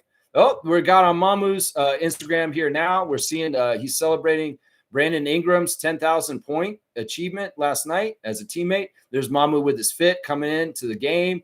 And also he's got some of the highlights when Mamu passed the ball to RJ on this great pass and easy short shot. And, yeah, there he is leaving the game last night. And, that's actually Alessandro's picture of him leaving the game last night. I see that, and he has the hood up over his head. You took that picture, Alessandro. I can tell because you're in the tag for it. That's awesome. All right, I think that's it for Instagram. There's other stuff on there, but I've lost it. I don't know why. The Instagram didn't get set up exactly right. It like changed while I was away from it. Usually I set up the Instagram at the beginning of the show, and I get to see all of the stories, but in some ways it got all screwed up. Either way, it's fine. We'll have a short one. Raptors Reddit. Do I even dare go to look at it? They're saying that Darko won the game last night. And partly, the coach has had a good influence on crunch time and the balance of the team, for sure. For sure. Anyway, I'll skip Raptors Reddit for right now. In some ways, is there any news on RJ, on Blue Skies, as far as what's going on with him? Let me just check. Not really. Not really. I don't see anything there. I've already done that tab. Oh, straight goods on Canadian goods, guys. Guys, if you want a great breakfast, and even up until like 3 or 4 in the afternoon, Sunset Grill is a fantastic Canadian restaurant chain that does breakfast from the morning and all into the brunch and even into lunch. Sunset Grill is a Canadian-owned franchise in Ontario, and the company promotes Canadian-sourced ingredients like the eggs and the fresh produce. So if you want to support Canada's economy and you want a great breakfast, go to Sunset Grill. There's a bunch of them all over the place, and you probably have one near you. So there's your straight goods on Canadian goods right there. All right, let's see. Do we have any birthdays? No, we do not. But we do have a classic card to do. So let's get on that next. All right, the classic card of the day. Let's see what we got. And I'm pulling a card at random from the card. Okay, on this card, guys, I will take either of 2 answers. If you can answer this card, actually, if you can answer this guy's name both ways, you get double points today. So here's the classic card. Can you tell me what this player's name is? And we want like both names. If you can write both names in, that's awesome. So if you get both of them, that'd be awesome, man. Yeah, let's see. Okay, yeah, Slow-Mo is his nickname. And it looks like, okay, yeah, I don't want the nickname. I want his other name, his other legal name, not the nickname. Kyle Anderson's fine. That is right, James. I'll give you the Kyle Anderson. But what is his other name? The name he plays for the national team under. That's what we want. He plays for the Chinese team. Remember, guys? So he's on China's national team. So what is his name when he plays for China, guys? If anybody can name that, I'm going to give you extra special points. But yeah, James has got it. It's definitely Kyle Anderson in the slow-mo. But do you guys remember what his name is when he plays for China? That's the interesting one. Yangerson. No. No, that's not right. That's not right. That's not his name. That's not his right name. That's kind of funny, but it's not that. What is his name on his jersey when he plays for China, guys? This is advanced Raptor Freak Classic card question. What is Kyle Anderson's Chinese name, guys? Do you guys remember? It's a little tough. I remember it. I'll never forget it. In some ways, if you don't get it, oh, yeah, he got it. All right, Slugdeezy got it. All right, Slugdeezy's going to get the split the points with James on that one. Okay, we're getting a late call, guys. Let's go ahead and take another call on the show. Caller, you are on the Raptor Freak call-in show, reaction show. How are you today? Salute, salute. Infamous in the building. Nice. Infamous. Good to hear from you, man. How's your Monday so far? Good to hear. Great so far. I'm glad you had such a great experience. I mean, you definitely deserve it as a Raptors freak, and the Raptor freak family is enjoying the experience with you as well, because we see how overjoyed you are about the whole experience. I think it's a great experience, and it just shows you, like, good things come to those who put the effort in, put the time in, put the love into what they enjoy. And I'm glad to see that you had a great experience, man. I'm sharing that joy with you as well. I appreciate that, Infamous. And this is true. Seriously, we're a family. And like anything, we all experience, whether it's Monique, whether it's you, whether it's Stargate, whether it's Wayne, whoever it is, we're a family. And when we come in here, we learn about each other's lives. And in some ways, like if somebody's in a bad place, like Seymour was thinking about getting a job, we're just a part of things in each other's lives. And in some ways, I love what you're just saying, because seriously, we're all a group and we have the same passion for the Raptors. And I just really appreciate your words, man. That's so kind for you to say. And man, I just feel like in some ways I feel uncomfortable when my life blesses me like this, but I have to be willing to receive the blessings and, and allow myself to feel like I deserve them. Sometimes that's hard for people sometimes, but yeah. Oh, absolutely. I won't keep up too much of your time, but again, the opinions are not a reflection of the channel, but my opinions alone. I have to say that off the bat. I want to get your channel in trouble. Did you want to elaborate on the thing we were talking about the other day about small people guarding, like when I was talking about Elijah? Oh, you're talking about the height thing. Oh yeah. Let me touch on that quickly. See, the thing is, you don't guard with your head. Yeah. And that's what I was saying. The most important, what I was trying to elaborate, and I do agree with you to a certain point, is that when it comes to defense, height is not really such. In my opinion, height is not a strong point. It is a point, but it's more about your wingspan. That's why, if you notice, in the history of the Raptors, Masai was a very strong stickler on your wingspan, because you don't block shots with your head. You block shots with your hand, with your arms.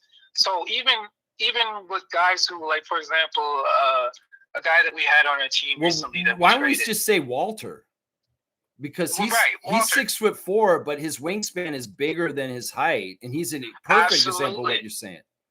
Right. So if I'm a scout, and I think more scouts do look at this, but the scouts more look at the wingspan. Yeah. Like, you can be tall, but you can have, like, small arms. This is an excellent point. Absolutely. Yeah. Sorry, go ahead.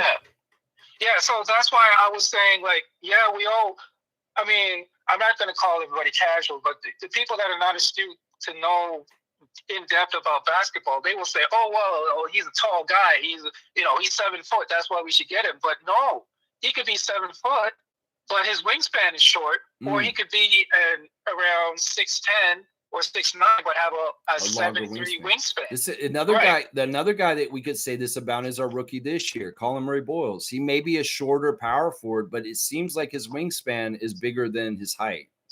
So, right, and I think that's what coaches are. I think that's what scouts are looking for. I think you're exactly right, and this is it's about the wingspan.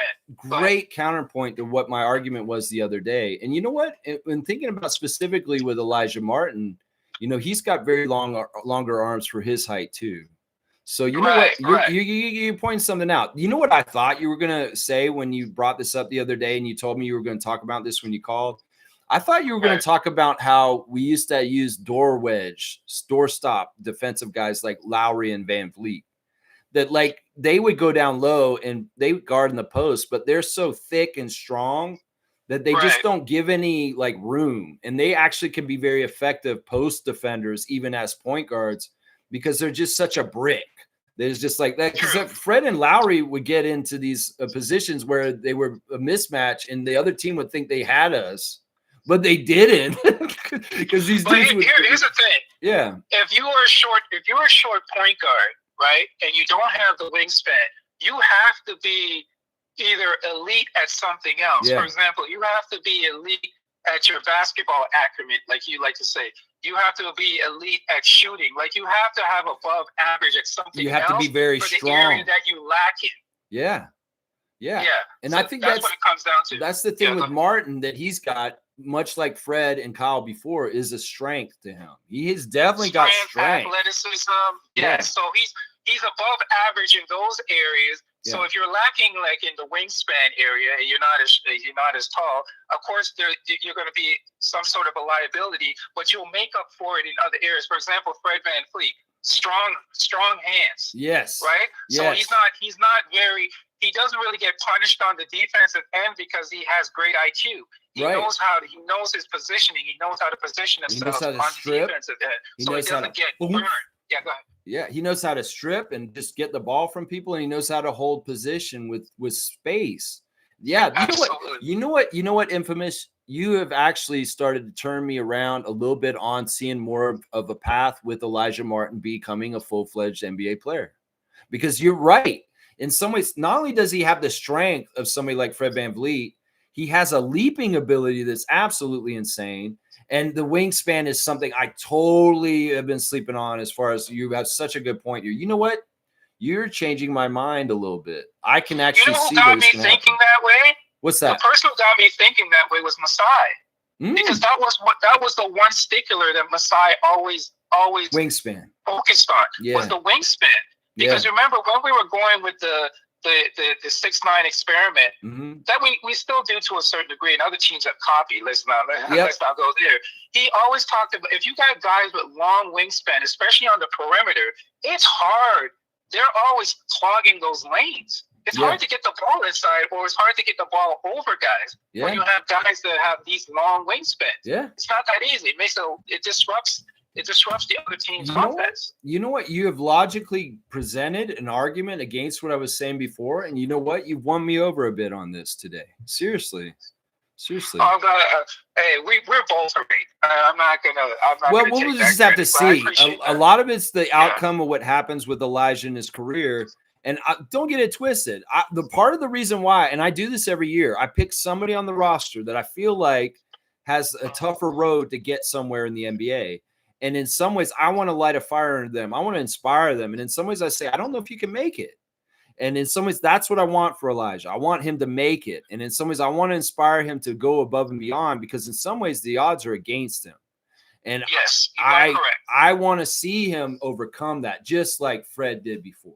Because Fred, it's all about him. He's got to put the work in. It comes down to him. How much do you want it? Yeah. Because you are right. You can have all the talent in the world, but don't have that drive or desire. So it really comes down to him. And the other thing, and you guys have pointed this out, and you may have been one of them, is he has a winning thing to him already too. That he is a winner, and that he has a way about him. You know, NCAA championship is not easy to get. And he was very much central to the Florida Gators winning this year. So, you know what? I'm going to open my mind up to more of the realm and the path of possibility for Elijah Martin to be absolutely as successful as possible in the NBA. Because in some ways, it's like, man, I feel like Chucky has a better chance to become a full NBA player. But you know what? You're making more of a case for how I can see the picture evolve for Elijah also. Okay, now you're gonna get mad at me now, because I completely 100% disagree with you on the colloquial situation. Really? And let me explain why. Okay, go ahead. Explain why. Colloquial is good friends with Scotty Barnes and the former team, and guys that were on the former team, and even guys on the current team. Right? He has connections. Here's the thing. But most of those guys are gone. Let's not get it twisted. Since Coloco's been gone, there's been a huge turnover. There may be only like 2 guys he played with on our team. I don't think he played with Grady. He didn't even play with Grady, and Grady's like the second longest player. I think the only player he played with was Scotty. Okay. I agree with you, but here's the point why colloquial should be a target.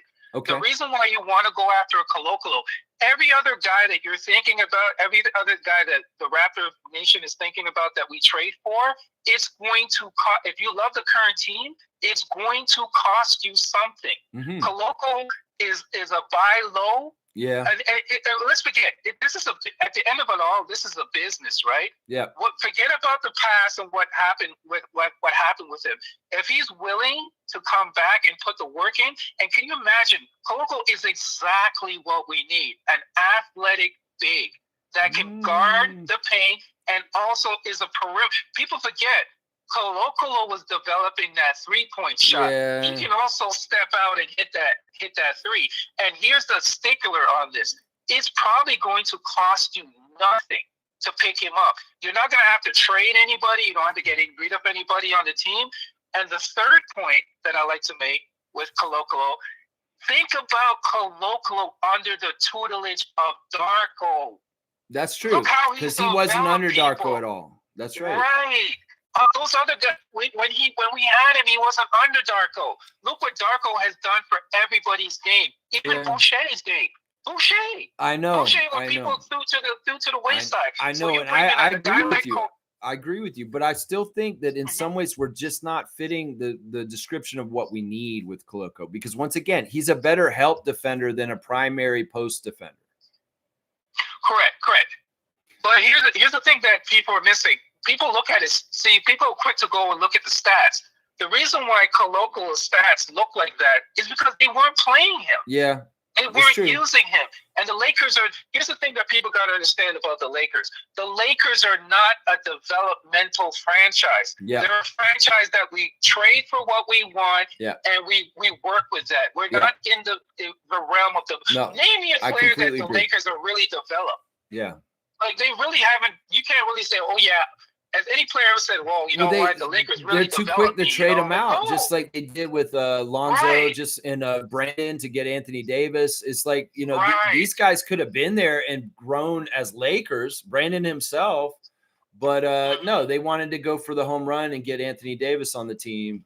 And, I get that. One thing I will say about this is, and this is kind of going against something you said just a little while ago, if he has such a good 3-point shot, why is he not developed it further to this point where he would have stuck in the Lakers lineup because of that 3-point shot being so good? So I'm not going to give him the credit for that 3-point shot. Well, I'm more attributing his outside shot when he was with the Raptors. Yeah. Why? The reason why he didn't develop it with the Lakers, right? Because I watch a lot of Laker games. Because I watch basketball. Period. I watch. Yeah. I just don't watch Raptor games. I watch all the games. Sure. The thing that I noticed with Kolokolo is that they weren't giving him the opportunity, and the Lakers are kind of like a franchise where if they come in and they see, oh, you're not producing, sorry, go sit on the bench. Yeah, and you can collect dust. The Raptors are different. Yeah. Darko, the reason why I say under Darko would be perfect for Kolokolo's development. If he ever wants to build his game back up and get that accurate again and get back what he lost, he's best to come under a developmental coach like Darko, because Darko will get everything that the Lakers weren't able to get out of him. Darko, I guarantee will get out of him. I'm just worried because some of it is like, as much as progress and development in this league is not linear, the problem is he's missed out on very crucial years in his 20s to get better. And, Koloko's older than Scotty. He's like 26 or 27. So his age is not as attractive at this point. And like I said, his man has not put enough muscle on his body while he was in LA. In some ways, I don't know. In some ways, I appreciate us going on this. Go ahead, sorry, go ahead. I was just going to say, we could talk about this on, and in some ways, we don't know. And we'll just have to see. If Bobby does decide to circle around and get Koloko back, well, I'll trust that decision because he knows. He's available. He's available. If he doesn't want to come and he doesn't want to revisit the Raptors, hey, forget about him then. But if he wants to come back, that door is open because it's not going to cost you anything. I feel like Raptors fans are so nostalgic and we love our former players that we put more of an importance on trying to circle back the players when it's absolutely not a good idea because it just doesn't make sense with what's going on. So, yeah, but we want Ibaka. You already said to yourself that you would like Ibaka back. The only reason why with that is because he's absolutely available. And he's looking really good as far as with his size and stuff. And he would fit the tee for what we need more than Koloko at this point because we just want a big, strong guy who's a vet who knows what he's doing. He doesn't even have to play that much. He can sit. He's going to definitely be behind Mamu in the hierarchy. So it's just like I don't know. That's the only reason why I say that. And there is some nostalgia to it. And also because Chris left this past offseason, I do want to reclaim a champion back on our roster. Absolutely. Whichever direction they want to go in, because at the end of the day, we got to look. They look at the numbers, and they look at, because Bobby has to crunch the numbers, right? And just make the money fit. Yeah. It's a money fit. So any other guy, like the Nets guy that we're talking about, Sharp, that's good. You think the Nets are just going to let him go? Like, it's going to cost you something, because they're going to realize. And here's the thing, and I know you know this, Lex. Yeah. When a team knows that you're desperate for something, all of a sudden the value goes up. Yeah, I get that. I get that. That's part of what happened with the Siakam trade. Right. Listen, I would say this. You may be surprised what the value is on Day'Ron Sharp's contract. I mean, we could go look it up, and we could match it up, and he may very well have the same amount of contract as Ochai Agbaji. And then it's an easy, just like a straight up flip. No, it does work. I did look at the numbers. The numbers are very close to Agbaji's number. Yeah, and that's why I say that's what I'm saying. Like, I don't want a Kessler. I don't want a starting level. I want somebody who takes a salary amount similar to like one of our bench guys. And we're just switching out a wing for a big. It's basically the GM for Utah. He's known for trying to rip off people. So it's gonna cost you a boatload to get Kessler. Yeah, Danny Ainge is not going to just give up somebody like that. Why do you think Kessler is still with Utah? That's part of the reason. Because he's asking for way too much. Especially after what he did with Donovan and Rudy a couple of years ago and what he did there. Yes. But hey, Infamous, I really got to go. I'm at 3.5 hours. Yeah, I'm going to last thing I'm going to touch on. Sure. And I'll let you go ahead. The last thing, the starting lineup. You got to put Agbaji in. Agbaji's got to start. Here's the reason why. Agbaji, experienced defender, you want to showcase him as well. Put him in there against Donovan Mitchell, because guess what? You want to keep Jacoby on the bench just for continuity, right? And then if you put Agbaji in, you can waste a couple of fouls on him, and then you can have Jacoby coming off the bench and ignite that and continue that defense, and also have offense attached to it. Sure. You know what I'm saying? Yeah, no, I think that's a smart plan to a degree. Yeah, we'll just have to see how he plays it tonight. I'm sure we'll find out this afternoon who will be replacing RJ in the starting lineup tonight. I'm sure. Hey, if RJ's back and he's fine and he comes back, that's ideal to me too. I appreciate everything you do. I don't want to keep too much of your time. Infamous, it's a blessing. It's a pleasure to interact with you guys, and I appreciate you calling in today and giving us your 2 cents on things, man. I hope you have a great Monday, and let's go Raptors. Let's go Raptors. Have a beautiful day. Bye. You too, man. Blessings, man. Awesome, man. At the last second, the buzzer beater by Infamous there. And I'm glad he elaborated on his points about size in the NBA and wingspan. I'm really, really glad that he said that just now. I really, really am. All right, let's see what you guys have said since. We do add more, and we'll go ahead and keep going. Now, Lee Kyer, I'll make sure that I put this in for you guys. You know what I'm going to do? I'm going to go ahead and give both of you guys 100 points on this one. So it's, I believe it was James.